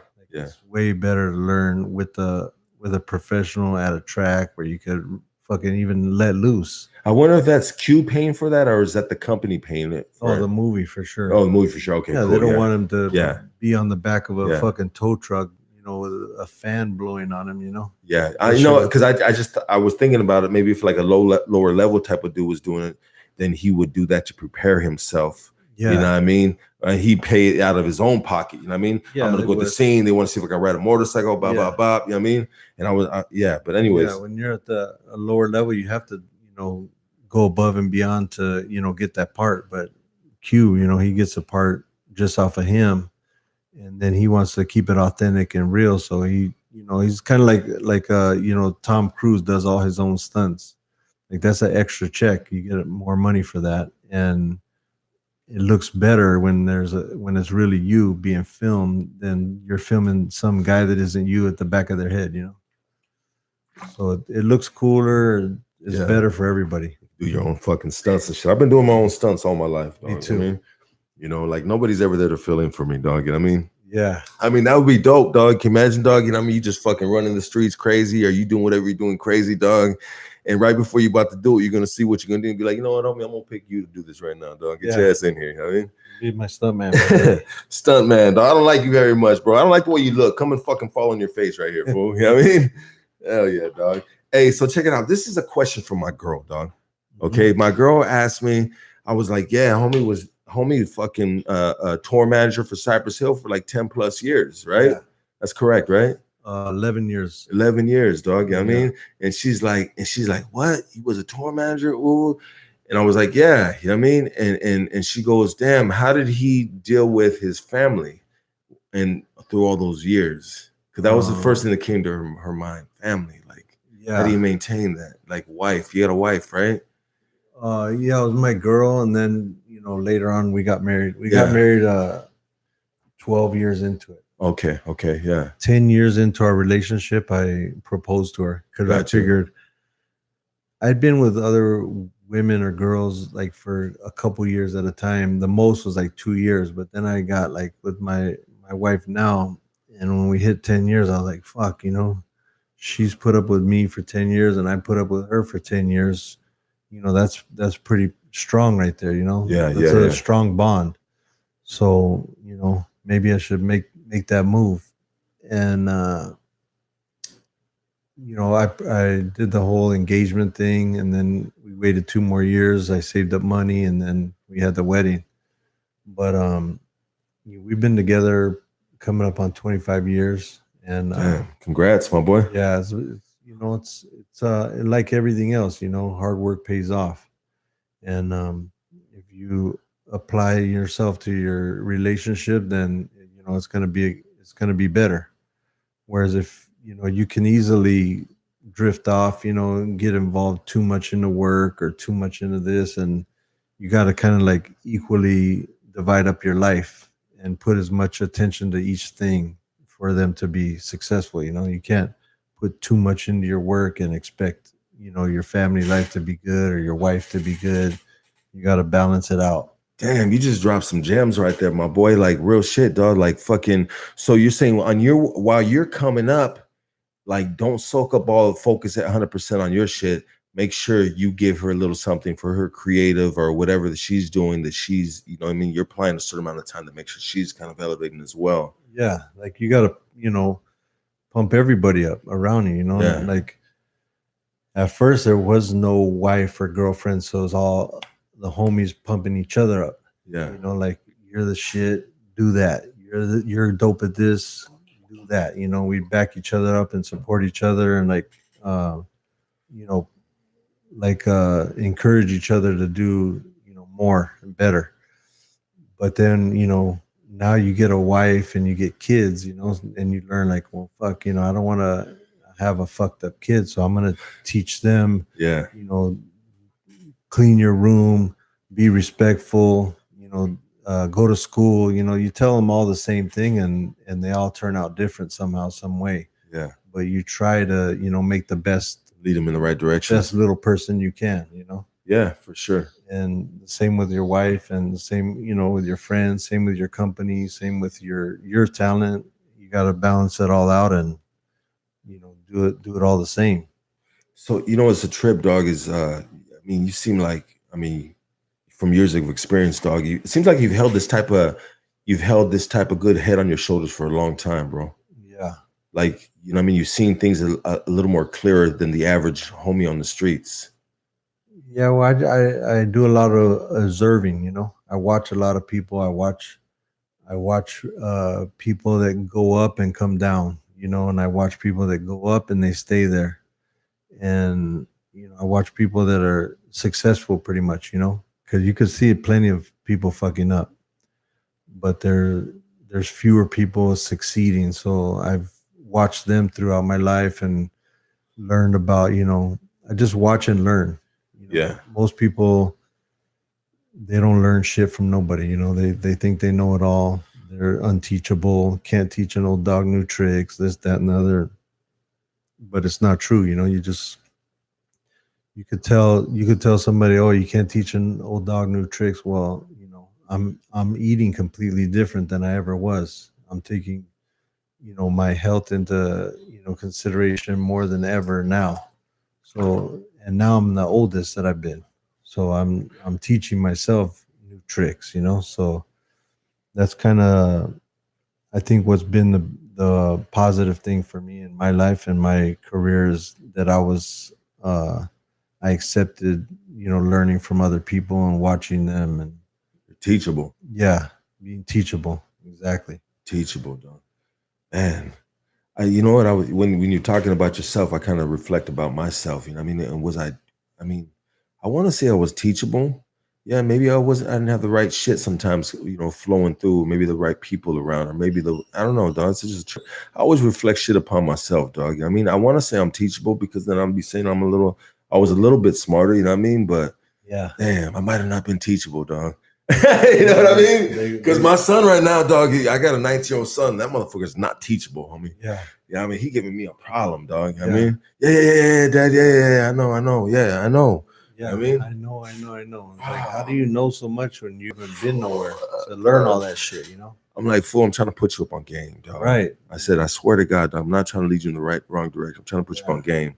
But you know what I mean? It's so, you know what I mean? I fucked up a bunch of the previous years. That's probably why, you know what I mean, we have this relationship too, dog. I mean, but yeah, anyways, dog, you know what I mean? Being teachable, dog, you know what I mean? Hey, you guys got to ask yourself out there, are you teachable? You know what I mean? Right.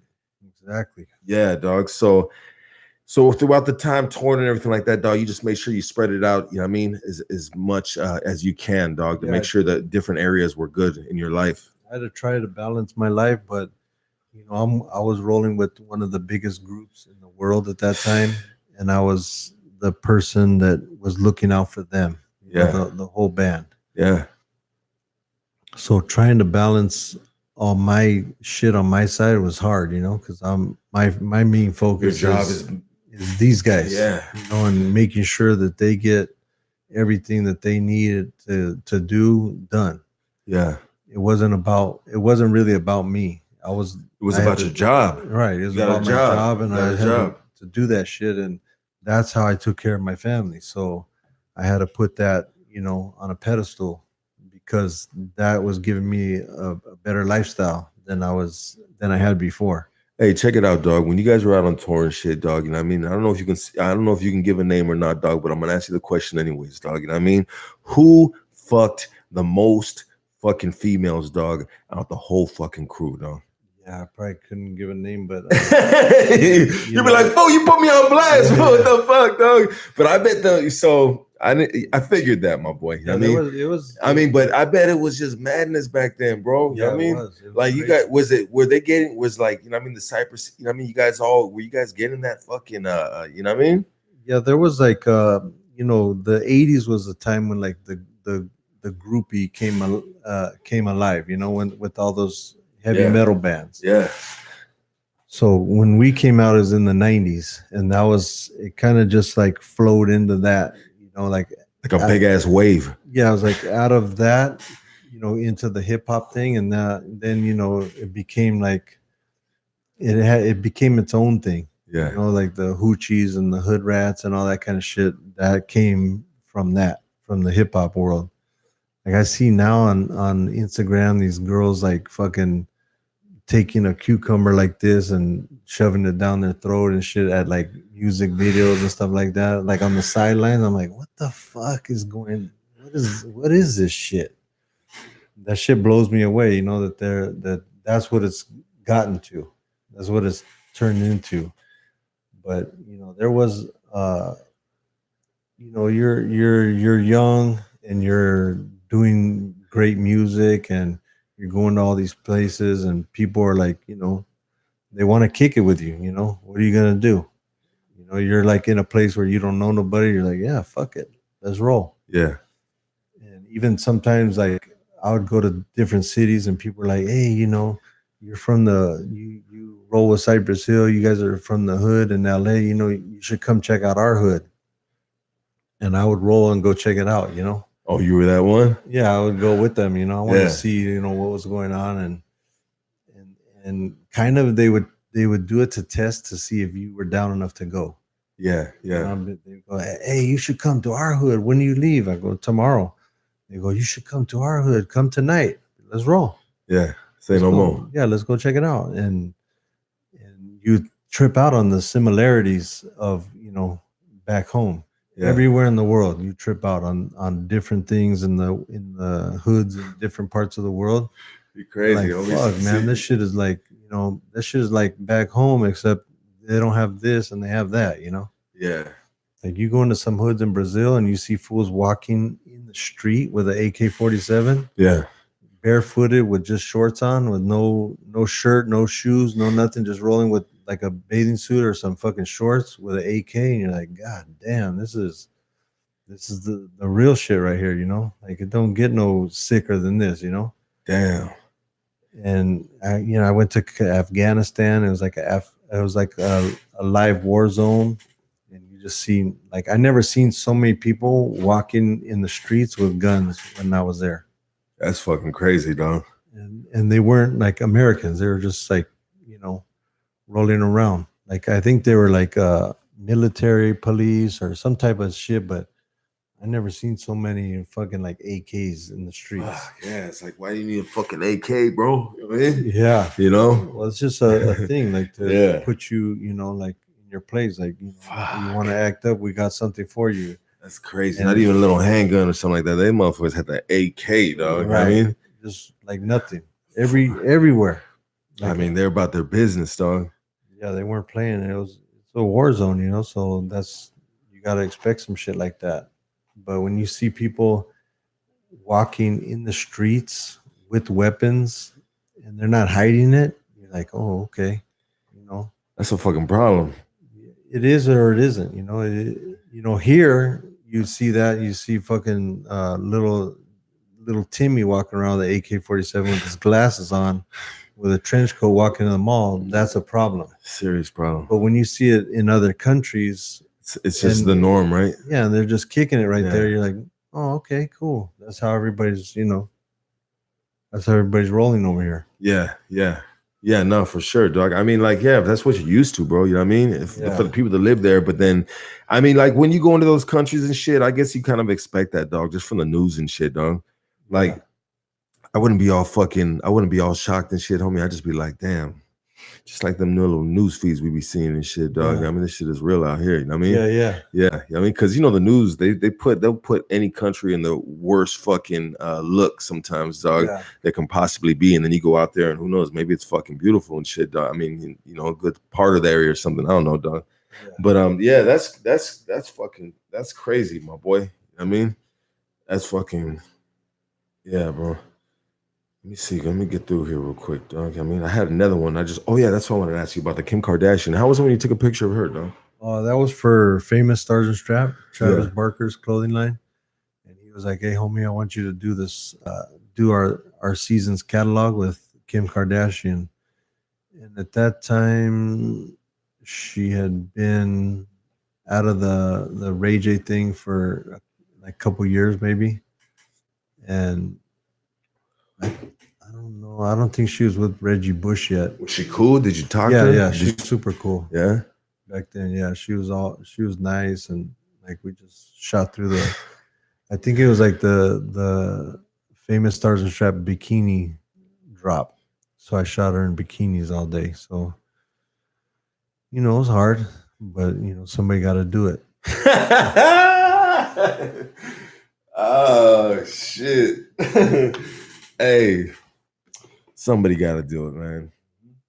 Yeah, for sure, dog. I mean, I'm always down for the team, dog, to be that someone. You know what I mean? Yeah, you got to. Hey, fucking, well, yeah. Anyways, dog. You can't just be there for all the good times. You got to sometimes go through the shit. Yeah. How was it taking a picture with Forrest Whitaker? Forrest Whitaker was. Yeah. What the fuck? Why do I keep on saying it like that? Whitaker. One of them names. Yeah. I mean, I'm saying his name wrong, and I'm about to say this, dog. That's like one of my favorite actors, dog. Yeah, I mean, he's dope. He's badass because he's just real with it, Yeah.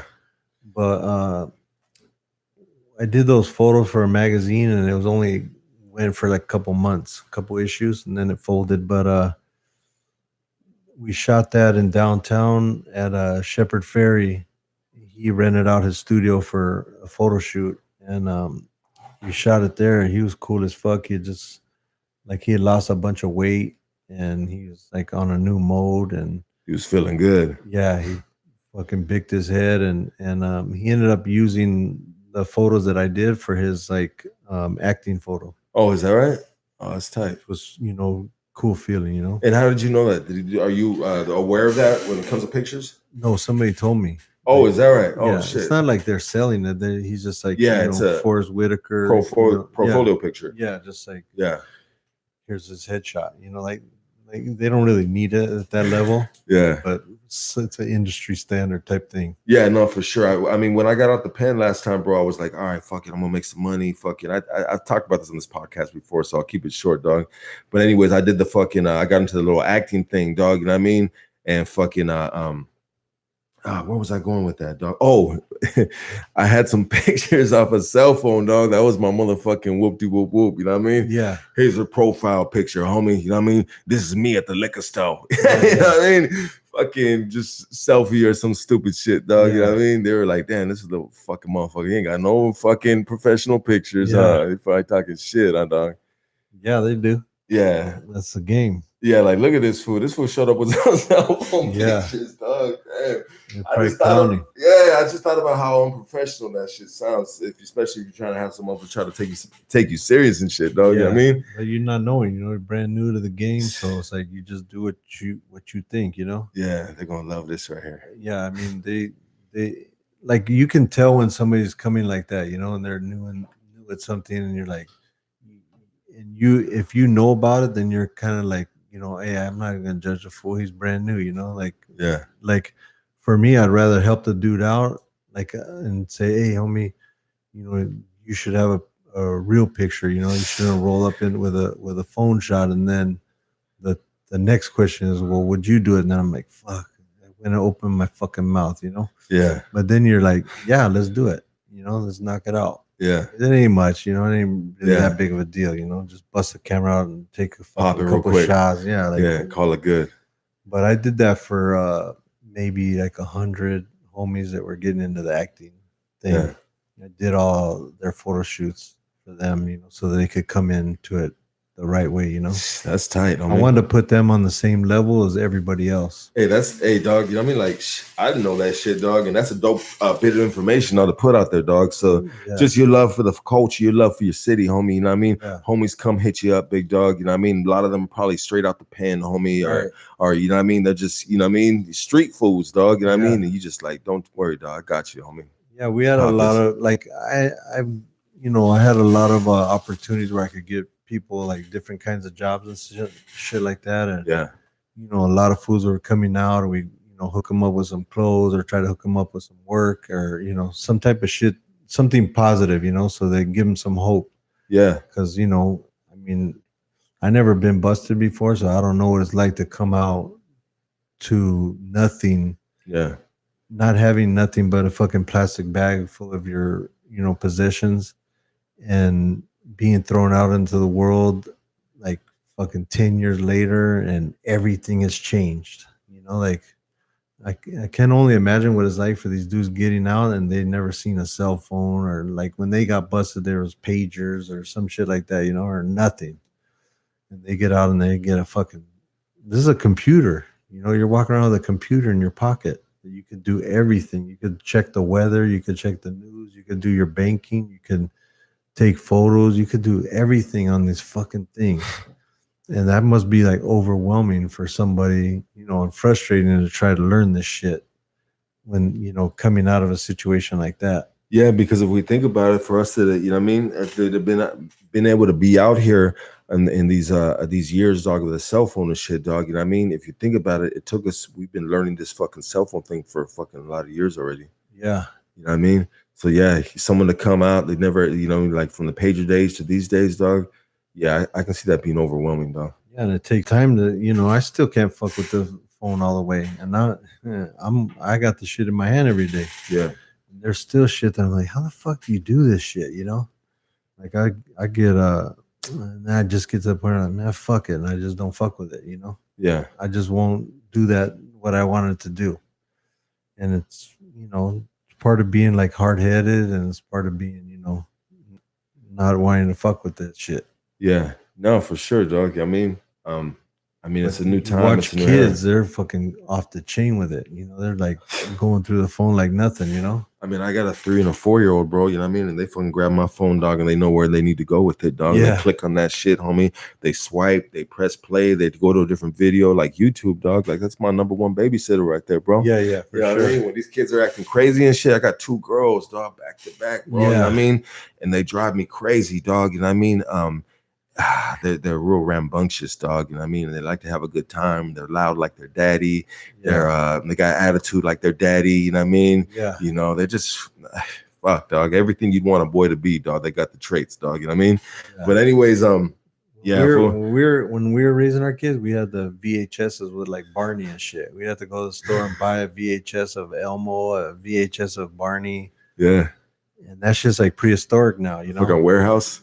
Yeah, like fucking Blockbuster, Warehouse, or Tower Records or whatever, and all that shit is prehistoric. That's crazy. It's all like fucking dinosaurs. Like, if you showed a kid a VHS today, they'd be like, "Man, what is this? A fucking fossil or something? Like, what the fuck was it? What did you do with this thing?" Yeah.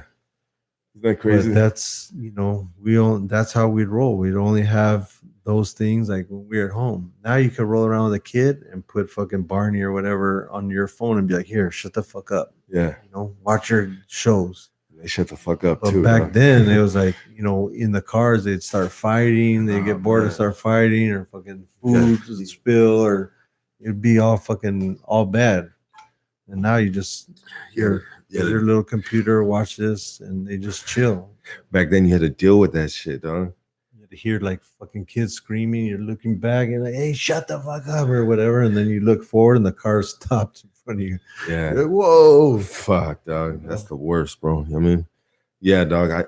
I say it's worse. I just got in a car accident a couple months ago. I mean, I rear-ended somebody. I was looking at Instagram. I told the story already. I seen some big titties, dog. And I looked at them 1 second too long, dog. And I rear-ended somebody. I don't even know my girls caught this part, dog. I mean, I didn't tell her that part. I mean, but anyways, and hey, dog.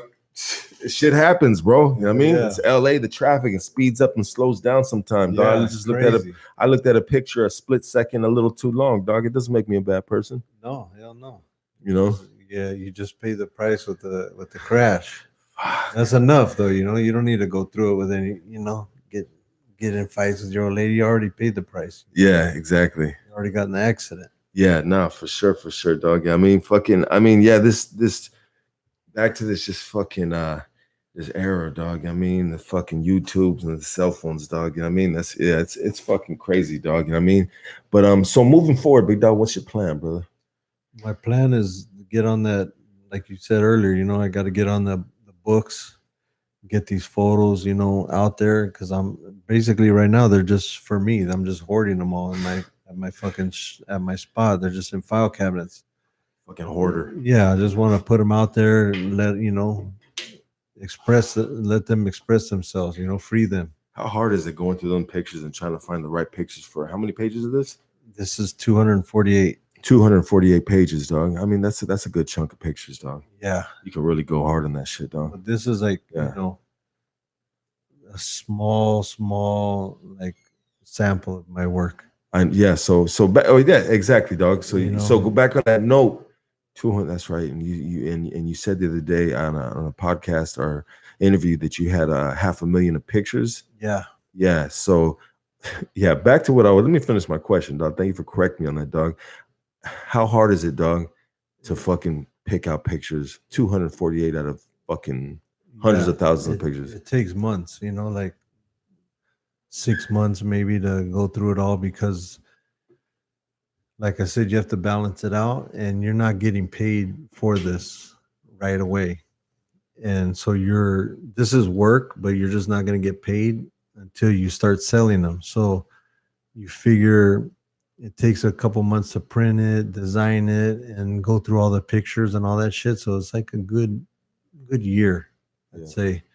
So for a year, you're working on this project that you're not going to get paid for at least that year. Then once it comes out, then you got to really sell it, and now you're sitting on inventory. You're like, well, fuck, man, I did all that work for a year. Yeah. Now it's time to get paid. Now I gotta push it. Now I gotta, it's it's like pushing dope, but it's not illegal. Yeah. But you got to be out there fucking grinding, like promoting it and fucking, like if it's a rap record. That's how I look at it. That's what I learned from Cypress and House of Pain is this is my record and I got to be out there promoting it and doing the live shows and everything that they would do to promote the record I'm doing with the books. Yeah. And you said anyone that wants to get this book, then go to EstevanOriol.com. Yep. Or just my Instagram and click on the link. And your Instagram is Estevan Oriol. Just like that. I try to keep it simple. 100%. I don't want to put underscores and like a nickname or some shit. Makes it harder for people, though. Yeah, and it's like you can't find it. And like, where do I?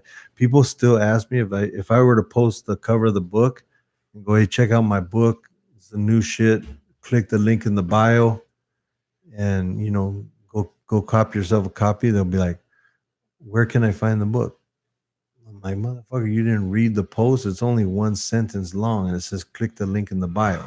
Like they still can't get it. He's like, I'm here to see ass, titties, and artwork, homie. Yeah. I'm just double tapping. I'm not even reading the captions. I know one way, and it's this way. Yeah. Or is it this way?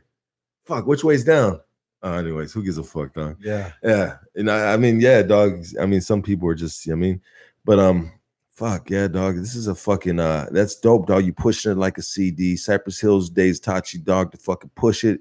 I mean, they taught you learned a lot of shit along the way, right? Yeah, fuck yeah. You learn like B-Roll's like probably one of the coolest dudes that you could just one of the coolest dudes, period. But if you look at him as like a celebrity and the way he is with his fans, like he's like the ultimate guy for like the fan, because we'd be running through airports like late for the flight, and the people from the airline are running with us, like the guy's in his slacks and his suit jacket, or the lady's in her skirt and her like business outfit running with us with the tickets in her hand, going, we got to get these guys on this flight, and they're running as fast as they can through the airport, like the old OJ commercials. Yeah.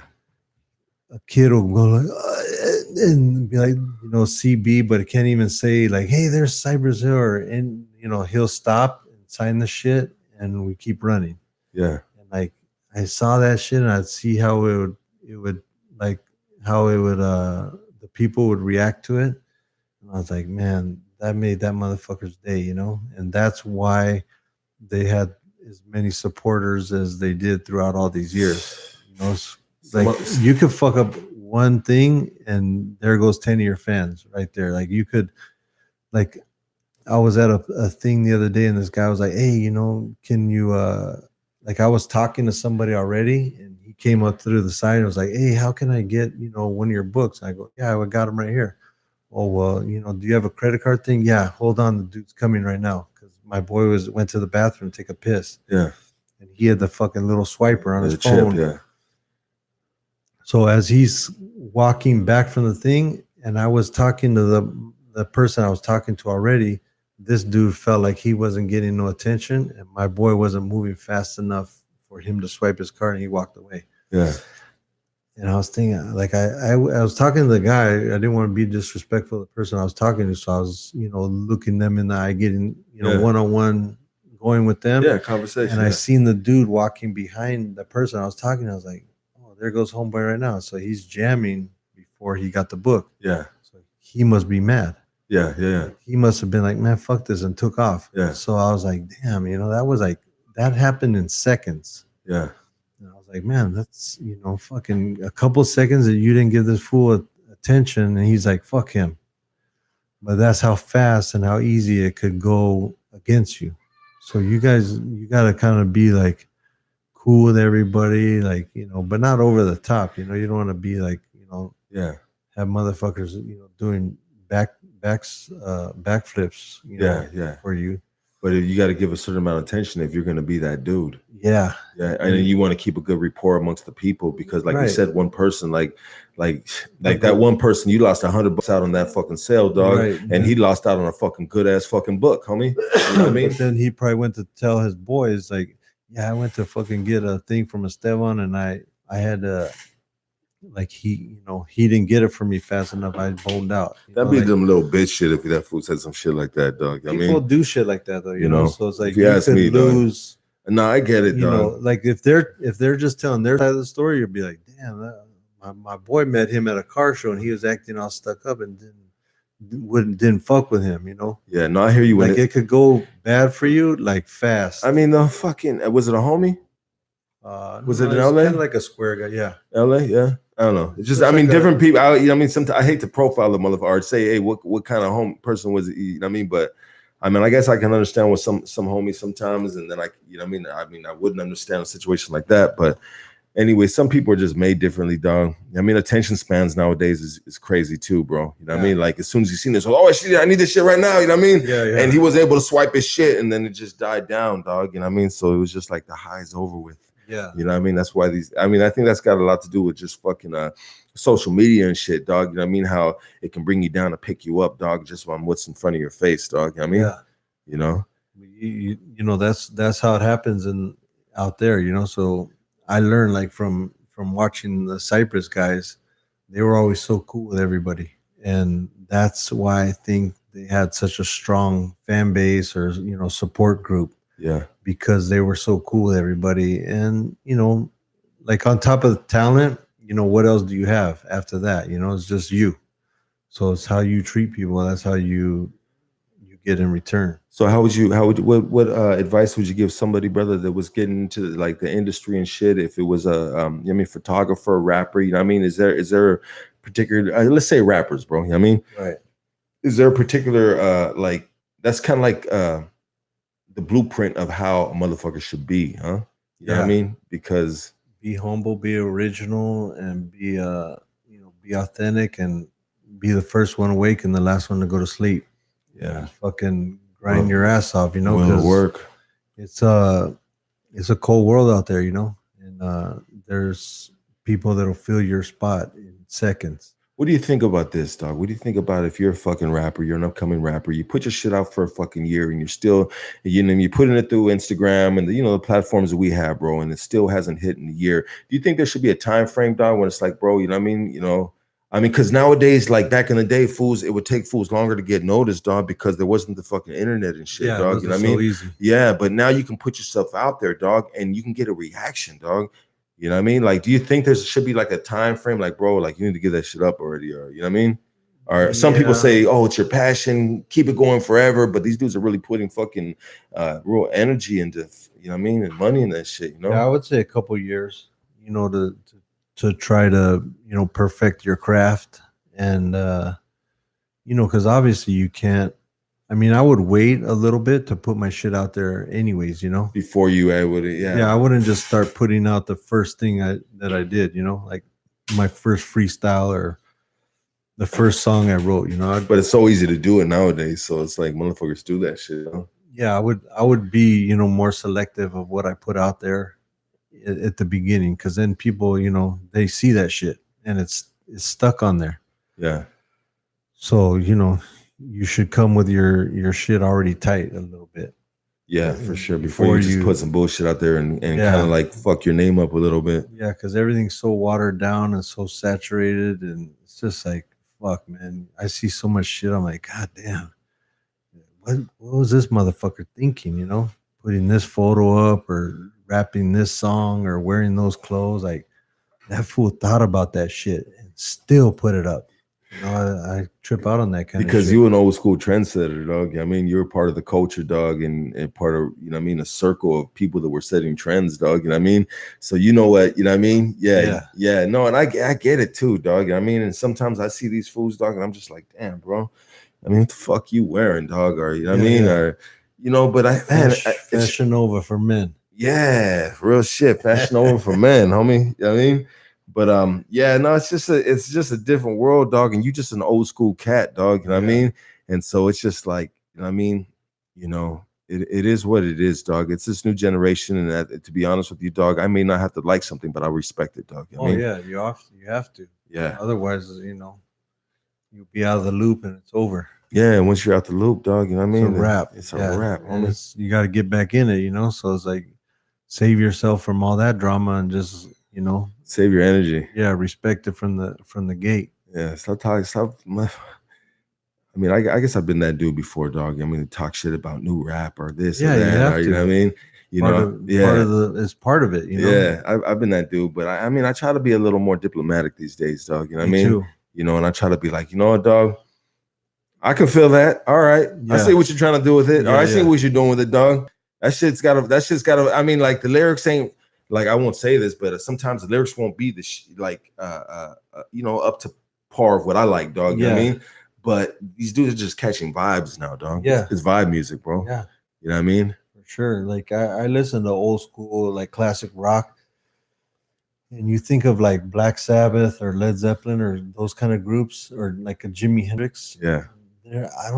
I can't compare anybody to that level of talent and like creativeness. You know, like they didn't have nobody before them doing that. There was like before that, there was a whole different genre of music or something like that, and they just came in and did that shit and it hit. So But now it's nobody's came in and put anything original on the table almost, huh? or just great. Yeah. You know, like there's good shit, but there's Classic, huh? like yeah, like I listen to fucking Black Sabbath or Led Zeppelin to them, like, you know, it's been 30 something years. Yeah. Like, are these guys gonna do shit for 30 years? Is somebody gonna be bumping them for 30 years? Fuck, dog, I know, dog. That's crazy. I mean, is Like, it just imagine listening to these some of these rappers now that are out 30 years from now? I mean, well, yeah. I mean, bro, check it out. These I'm gonna be, records that they're putting out yeah, now. no, 100%, dog, 100%, dog, and that refers to like fucking rap albums too, dog. You know what I mean? Yeah. You know, like there's classic rap albums, dog, that I have all in my fucking library right here, dog. Like I listen to more old school music than I listen to new school music, but I try to, you know what I mean? I got a 19-year-old son, so he puts me up on the new shit, Yeah. bro. You know what I mean? So I'm in the loop, dog. I know what it is. You know what I mean? Yeah. But anyways, dog, yeah, it's. I mean. I got a playlist. It's called Youngsters, and it's fucking all the new shit. Yeah, the shit that you like. Yeah, I bump that shit. Yeah, all no, the for time. sure. Like, you know, like obviously I can't completely relate to them because we're in different age brackets, but the vibes, like what you're saying, is fucking sick, you know? Yeah. Like, I love that shit. Yeah, no, I like it too. And I have it mixed in with my shit. I haven't separated, dog, but I got new music in here too, dog. But my heart, my love, dog, is just, I like a lot of underground shit, dog. And when it comes to hip hop, dog, but man, when you talking Black Sabbath, homie, whoo, love me some War Pigs, homie, you know what I mean? Yeah, dog, I fuck with all of Black Sabbath, dog, just because I grew up in that, and you know, not that era, but you know what I mean? Yeah. You know, 90s, and we listen to that shit, bro, you know what I mean? Makes me just want to drive my truck into a brick wall at like 100 miles an hour, just see what happens. Just put that fucking thing at full blast, just fucking smash into a wall. Like it just gets you so pumped up, you know? Yeah, I mean, it gives you just like, it just changes your whole fucking shit, dog. You know what I mean? All of a sudden, you're just like, you know what? I don't even know if I'm really sitting right here right now, homie. You know what I mean? Like, dog, that shit, it's just. Have you heard that song, Blue Suede Shoes by Vince Staples? Vince Staples, nah, I like Vince Staples, though, dog. This fucking beat he has on there is like this fucking the craziest shit. You just, I could easily, like, on those drive home at night on the freeway, nobody's out there, I'm just going. That's tight. Vince Staples, Blue Suede Shoes. Yeah, I'm gonna peep that shit out, dog. it's hard. Yeah, hell yeah, dog. Pump that shit on the freeway and nobody's on the roads, it's on and cracking. It's on the crack and get the fuck out the way. Get the fuck out the way. Yeah. Hey, bro, where did you grow up at? On the west side. West side. Yeah, I was born in Santa Monica. Okay. I grew up all around there. Okay. Yep. Yeah, I knew it was the west side, bro. I wasn't sure exactly. You know what I mean? Yep. You know, are you from the hood out there, bro? No, No, I never got in the hood. Okay. Yeah, but you know, I grew up out there with everybody, and I've been neutral like all my life, you know. Yeah. And that's kind of, I think, what's been one of the keys to my photography career, going through all the different hoods. Yeah. Is I wasn't ever from one neighborhood, so like I never had an enemies or anything like that. You know, I was always neutral, just rolling through, and you don't have to worry about nothing. Yeah. Right. I mean, not being from a hood makes it a whole lot easier to navigate through LA, dog. Yeah. Straight up, dog. Because you know what, homie, I don't think a dude, I mean, I don't think a dude from a hood, dog, would really be able to do to the level of what you done, dog. You know what I mean? Because I think there would have been a lot of obstacles in LA, dog. Yeah, a lot more. Yeah, a lot more obstacles. I mean, and not that you don't face them, brother. Yeah, I get it a lot, but yeah, it'd be a way more obstacles if I was from like one certain neighborhood, you know? Yeah, for sure, dog. For sure, dog. I mean, that's LA, homie. I mean, motherfuckers in LA know what it is. This is Los Angeles. This is Los Angeles, dog. Is. Oh yeah, that's your hashtag, huh? Do you own that hashtag on Instagram? I mean, not own it, but you know what I mean. No, I'm just fucking around, dog. But that's your hashtag, huh? Yeah, it's one of them. Yeah. And then I seen people like jumping on it. So I was like, fuck, you know, like it became, you know, when you start you start using a hashtag a lot, and then you see it's like mostly your photos. Yeah. And then little by little it starts getting watered down, and then you're like every 100 photos, you know. And I'm like, fuck this shit, man. So I just said, you know, let me put it down. So I put the book out.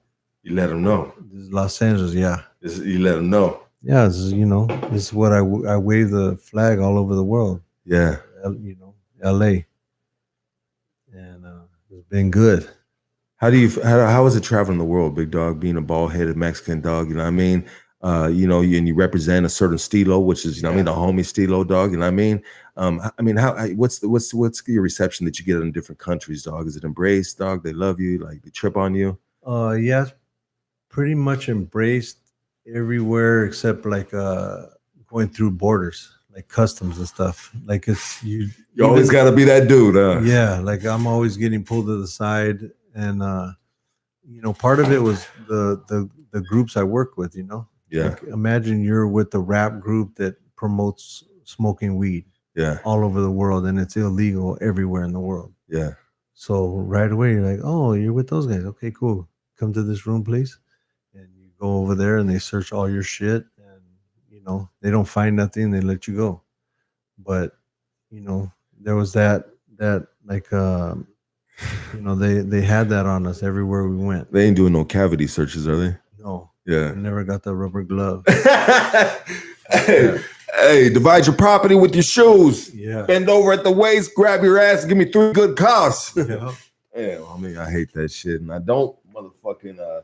Hey, so check it out. This Saturday, bro, I'm fucking interviewing this cat that's been down for 25 years. He's sentenced to 35 to life, homie, for a murder, dog, alleged murder, bro, that he got convicted on, but he didn't do, dog. You know what I mean? And yeah, homie's calling in live from the penitentiary, homie. You know what I mean? Sick, and he's gonna be on a burner phone in his cell, dog. You know what I mean? And we're gonna keep his name anonymous, dog. Of course. But this is a real story, dog. This is a story that I've known for like, I mean, 20 plus years, bro. Oh, that's good. Yeah, dog. I mean, and so I'm excited to have him come on and talk about that, dog. You know what I mean? And I always wanted to start this podcast too, dog. You know what I mean? To give a voice to the voiceless, dog. And if you're sitting in a fucking penitentiary and you're doing life and you've been down fucking 25 years already, bro, you know what I mean? Yeah. This is me giving the voice to the voiceless, because they motherfuckers are voiceless, bro. You know what I mean? Yeah. And no disrespect from that, dog, but damn, dog, worst position to be in, dog. I mean, yeah. So that's pretty crazy. That's cool that you know, there's a lot of stories like that need to be told. You know, they need to get light shed on them, because like you said, you know, he didn't do it. He was busted for that shit for 25 years or whatever, and he's living that kind of lifestyle and for something he didn't even do. Yeah. That's you know, that's crazy. That's the coldest part about it. Whew, that's fucking, it blows my mind, dog. You know what I mean?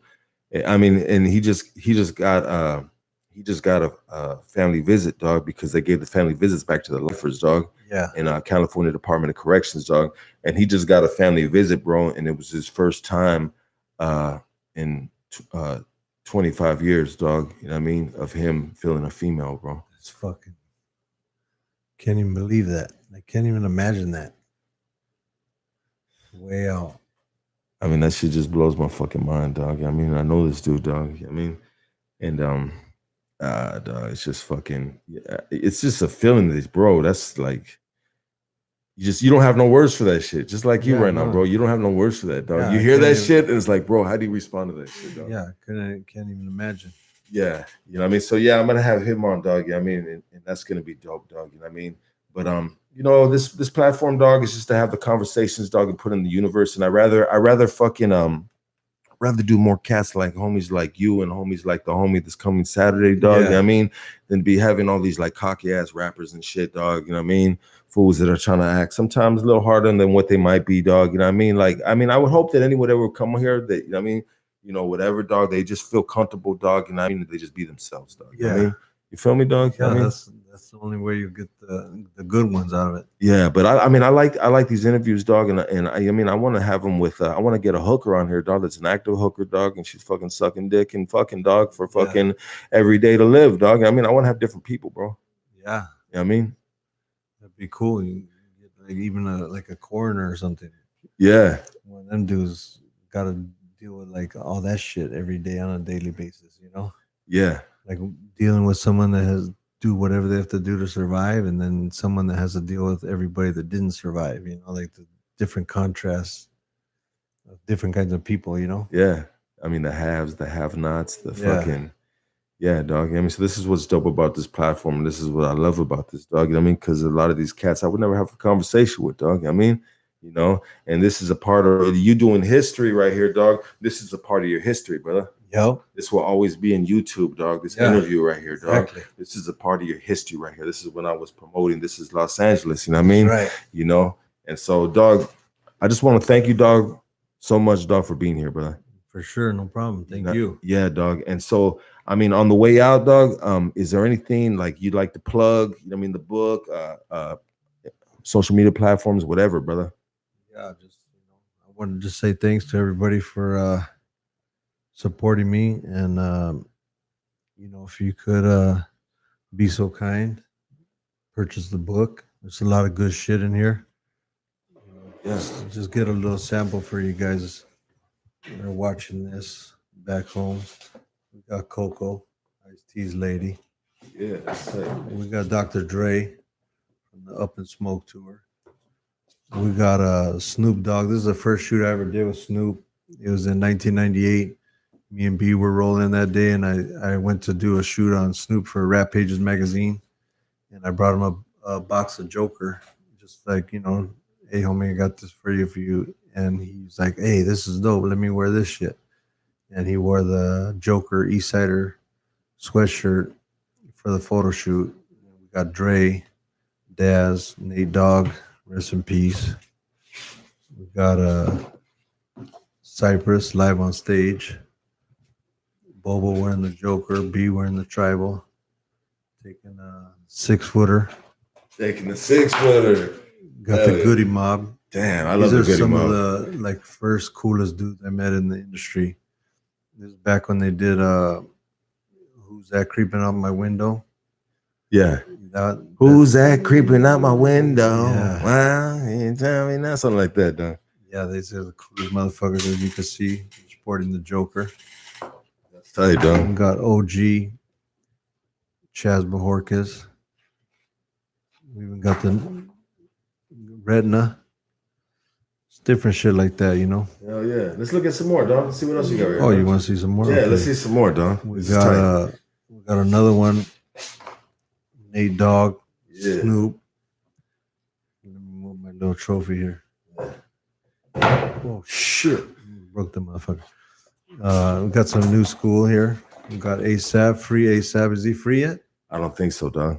I think they're trying to give him like 6 months in jail right there. Ooh. Yeah, dog. They're doing him dirty. But I heard it ain't so bad over there in Sweden. No, the prisons are fucking plush, homie. It's like a fucking hotel, dog. They got like a menu. I watch all the vegan, or you know, you want a Wagyu steak. Yeah, bro, 100%. He's not suffering. These are a family I met in Hollywood. They're like kind of like homeless / you know, poverty, and they used to always ride the bus, and they carried these ventriloquist dolls, and they would treat them like they were their kids. This one is they're called the Chestnuts, the family. And here's one of the OG homeless down in Skid Row, Pepper, Justine Jarro. Damn. That's tight, though. If any guys are watching, we'll go through some girls for you. Yeah, let's do that. Let's see some ladies. Oh, we got Sue Lynn on the Rag 48. We got Jessica, her old name was Jessica Rabbit on Instagram. I think it's Jessica Kylie now. That's tight. That's a good ass picture. We got Fine as fuck. Cassie. Ooh, The Cassie. Diamond collabo, David Cho. Cassie. Is that the same one that who's she with? Puffy. Yeah, that's crazy. That's tight. Got Stacey Adams here. Fun as fuck, dude, huh? 5 Cent. Yeah. Who's that? 5 Cent? Yeah, 5 Cent. He didn't make 50 yet. He's at 5. That's his real name. He gave me a business card. Yeah. And it said 5 Cent. That's tight. Oh, he's clowning. He's clowning. Good sense of humor gets you some Legendary. rolls. Yeah, that's OG, tight. Danny Trejo. Yeah. And we got everybody knows this guy. He was just on TV the other day. Freddie Roach. Damn, Freddie Roach. Is Freddie Roach cool as fuck or what? Yeah. Yeah. He's cool as fuck. Yeah. Yeah. He's a trainer of champions. Yes, sir. He just trained who do you train? What fight? I don't want to get Pacquiao. Yeah, Pacquiao. Fuck. We got Young M and Dre. And of course we got the Booyah Tribe. What's up with them dudes? Them dudes out of Long Beach, no? Or Wilmington? Carson. Damn, I fucking missed it twice, with dog. a K. With a K, yeah, dog. They're the Duvall brothers. They're cool as fuck. These guys are like some of the coolest motherfuckers I ever met. Yeah, they're still doing their thing, no? Yeah. Yeah. Yeah, I'd known them since like the 80s when I used to work at the clubs. That's tight. And then for you lowriders, we got the 6'4" wrapped around the telephone pole. I think I know someone that painted this picture, dog. I think that you got it from your picture, probably, huh? Oh yeah. Yeah. I mean, if they painted that one, yeah. Like they use the picture for reference. Yeah, for sure. Is there any more guys still on there? There's a couple girls, there's a couple dudes. Well, the girls like to look at girls so they could compare their fashion and all that. We got Megan Daniels, Brittany Daly. This is their photo shoot I did for this clothing company called Tits. It was 2 in the shirt. That's what they named it. 2 in the shirt. Yeah. These are some shots from the LA Woman book. That's tight. Fucking good ass page. We got Cube, like I said, representing. Showing love. Yeah. This right here, not too many people know, but it's a W. And it's WC and his brother, DJ Crazy Tunes, rest in peace. That's his hand. They're both throwing up the dub together. It's a pretty cool classic photo for me. Yeah, that's just tight. There's your girl. Yeah, look at that. Kim K. Everybody's girl. Along with Kat Von D. She cool? Yep. Yeah. She was cool, yeah. She's still doing her thing too, huh? Yeah. Slinging ink. Who's she with? That one dude. What's that one dude? From Prayers. Yeah. Yeah. Rafa. She's with him? Yep. Huh. We got the same birthday, me and Homeboy. Oh, okay. Here's some more. The ladies for you guys. Yeah. Then we got Prodigy. Rest in peace from Mobb Deep. Damn, you took that picture too, huh? Huh? Damn, dog. Seen that picture all over the place, bro. 50 Cent at the LA Gun Club. What's he got right there? He's got like a 357, or he's got one of those I think 50 that's counts. the 44. Oh, the 44, yeah. The 45, I think it was a Cobra or Yeah. some fucking way out motherfucking cannon. This is for all the Scante warriors. Had to put that in there. Fuck. Some of LA's finest. Yeah. We got an old ass picture of Kendrick and J Rock in the Nickerson Gardens. Yeah. How was that photo shoot? That was badass. That was for Kendrick's album cover. Okay. I mean J Rock's album cover, and Kendrick was like his stage guy that he went on stage with. Damn. So he was before he blew up, huh? Yeah. Yeah. Be Real. I think there's a Dominguez Hills tearing it up. Here's the grandsons with the 47. Oh, it's your grandsons? Yep. That's tight, dog. Every holidays we have them come over in their little outfits. And I was like, hey man, you guys look pretty cool. Let me get a flick of you. How many cars do you own?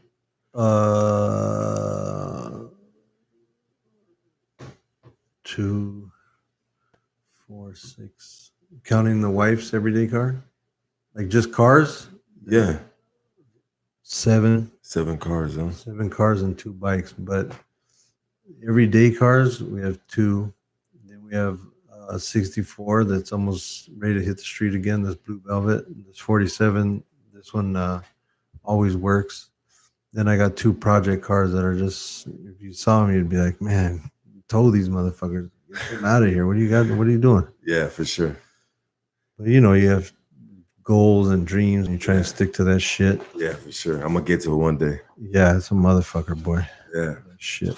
Then I need to get my first lowrider, dog. I ain't never had a lowrider, bro. yeah, you got to. I mean, I need one. Got the homies Triggs, rest in peace.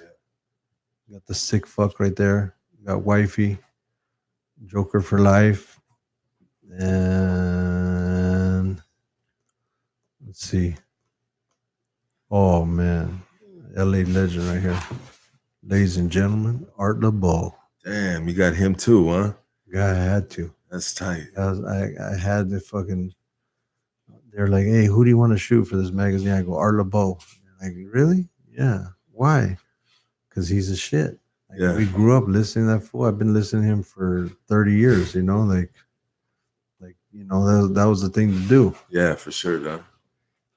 Fucking Art LeBeau show, homie. Hell yeah. If you're in LA and you don't know who he is, then you should go. Sleeping under a fucking rock. Get out. Yeah. This is my like my rest in peace section. Okay, yeah. Godfather from Booyah Tribe, DJ AM, Anthony Bourdain, some other, you know, victims of the streets. Some more homies, Güero, and then my homie Spanky, he passed away. We were riding motorcycles together, and he crashed behind me. I didn't even know for like a little while that he had crashed. And then got some more homies. Spanky from Santa Monica, Mono from Chivas, Chato from Headhunters, and a whole lot more. These are all homies that passed on? Yep. These are all people that passed away. It's a badass book, dog. Yeah. This is a book you just smoke a blunt to, dog, and just fucking like, yeah, and just trip out on it. Yeah, and just trip, dog. There's me and wifey in the 90s. Gangster days. Yeah. Yeah. And yeah, that's about it. This is a badass book, brother. Hey, Yeah. Congratulations on it, dog. Yeah, take this and this. Go check it out. Yeah, thank you, brother. I appreciate that, Yeah. dog. Thank you very much, For dog. sure. Yeah, dog. Hey, so check it out. Before we fucking end this, dog, Huh? I got a question right here on the Go ahead. I gotta make sure I get that out, dog. I mean, roulette printing, dog. Roulette printing. Do you feel most photographers should have a background in cinematography, videography, etc., or too many nowadays calling themselves photographers and videographers? Yeah, I think they should be doing something before they call themselves that, you know? Yeah, I mean, should they have Like- schooling behind it or something? Or No, I didn't have no schooling, but I didn't call myself a photographer until, like, my whole thing was, if you're not getting paid for it, or it's not like your number one hobby, yeah, you know, that you're just doing all the time. Like, you could be working at a restaurant, but your favorite thing to do is photography, and that's what your hobby. You go out and shoot like every day, you're a photographer. yeah, Or if you're making money at it, you're a photographer. But just to be out there, like, you know, that's what this whole shit has done to everybody. You know, it's watered down everything, oversaturated. everybody thinks they're a model and all that Everybody shit. thinks they're everything, you know. Yeah, But rappers. like, how many people are saying they're an astronaut Yeah, on Instagram? Only the motherfuckers that are going up in the space shuttles or gone to the moon. the fools that are shermed out. Yeah, them too. But you know what I mean? Like, Yeah, how can ain't nobody going around saying they're an astronaut and they're not going in a fucking space shuttle or going to the moon? So why is everybody else saying that they're this and that when they're not really doing all that, you know? yeah, for sure. So you should definitely. I mean, I like the point that you made, dog. When you're getting paid for it, dog. Yeah. I mean, think if you're getting paid for something, dog, then I you're think professional. Yeah. And if you don't think I am, well, they think I am over there, bro, because they're paying me. You know what I mean? So Yeah. I like that one right there. That one resonated with me off the rip. I was like, well, fuck, if you're getting paid for it, fool, fuck what your hating ass is saying. Yeah. I'm a fucking photographer and I'm a bad motherfucker. According to them. Yeah. I mean, you must be doing something right if you're getting checks for it. Yeah, for sure, dog. You know what, dog, I love about you, and I thank you again, dog, is fucking, I mean, you seen that my shit wasn't shit, dog. I didn't have no fucking followers. I ain't got no subscribers, dog, and I mean, you fucking agreed to fuck with this shit, dog. Hell yeah. That shit made me was like, damn, that shit's dope as fuck, dog. Yeah. I mean, and I mean, I don't know if you know, dog, but when we got that message, dog, I was like a little fucking, you know what I mean? Little ass kid, homie. I was like, hell yeah. You know what I mean? Look at this shit. I said, damn, dog. I mean, because I have a passion doing this shit, dog, and I'll get better, bro, like we talked about, you know what I mean? Yeah. But I mean, people like you, dog, you know what I mean, will help my platform grow, dog. Yeah. You know what I mean? Just for having you on, dog. Even if I gave a horrible interview. No, it was fun. You know what I mean? I liked it. It was fun, you know? Like, we just had fun, like two homies chopping it up, and yeah, dog. Just happened to have the camera and these fucking headphones on. Yeah, I know. Who put these fucking headphones on our head and who put fucking oh, okay. All right, I'm the fucking bad guy.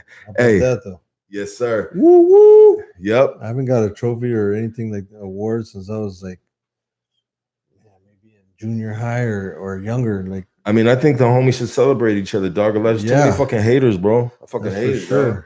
Fucking, I mean, shout out to all the homies, dog. You know what I mean? But like, man, fools don't want to see each other grow and shit, dog. I mean, that's just my opinion on it, dog. There's a lot of cats that do want to, you know what I mean? But it's just, I don't know. Maybe I just been around a bunch of, you know what I mean? Not the right crowd sometimes, you know what I mean? I mean, you know, and I'm not saying I'm around that crowd right now, but I mean in the past. I mean, you know, there's always the peanut gallery in there, and you look at them and you're like, man, this fool ain't doing shit, and he's talking shit. Like, how does that work? Like, you're talking shit about me doing something, but you're not doing shit. So, you know, how does that work? Yeah, it's crazy. That shit, that blew me away all my life. You know, there was people that they would judge you or say some shit about you. You've been hating on a lot, then, huh? Have you been hating a lot? I mean, I've been hating on a grip, and I've never even been in the limelight, dog. I mean, I'm like, fool, I'm on the streets and broke. Fuck you hating me. But the good shit outweighs that, you know. The support outweighs that by, you know, thousands of times. So that's why I'm doing this right here. That's why I'm doing this right here, dog. I mean, I'm just trying to add on to a chapter in my life, dog, to my legacy, dog, and a better chapter is what I say, dog. Yeah. Because right here, dog, this is a better chapter in my life, dog, than what my previous shit been. You know what I mean? Yeah. And I guess as we go, dog, we should all escalate. You know what I mean? Or elevate. You know what I mean? If you're not elevating as you're growing, dog, then damn, homie. You know what I mean? Yeah. You know, fuck are you doing with your life? Hell yeah. You know, and I'm not trying to judge anybody, but I'm just saying, you know. But anyways, brother, thank you so much, dog, for blessing this platform, dog. For sure. Thank you. I mean, this was a good conversation. I had a good time, dog. You know what I mean? Like you said, just two homies chopping it up, dog. Yep. Exactly. Thank you so much for being here, brother. For sure. Hey, everybody give it up for Estevan, Oriol.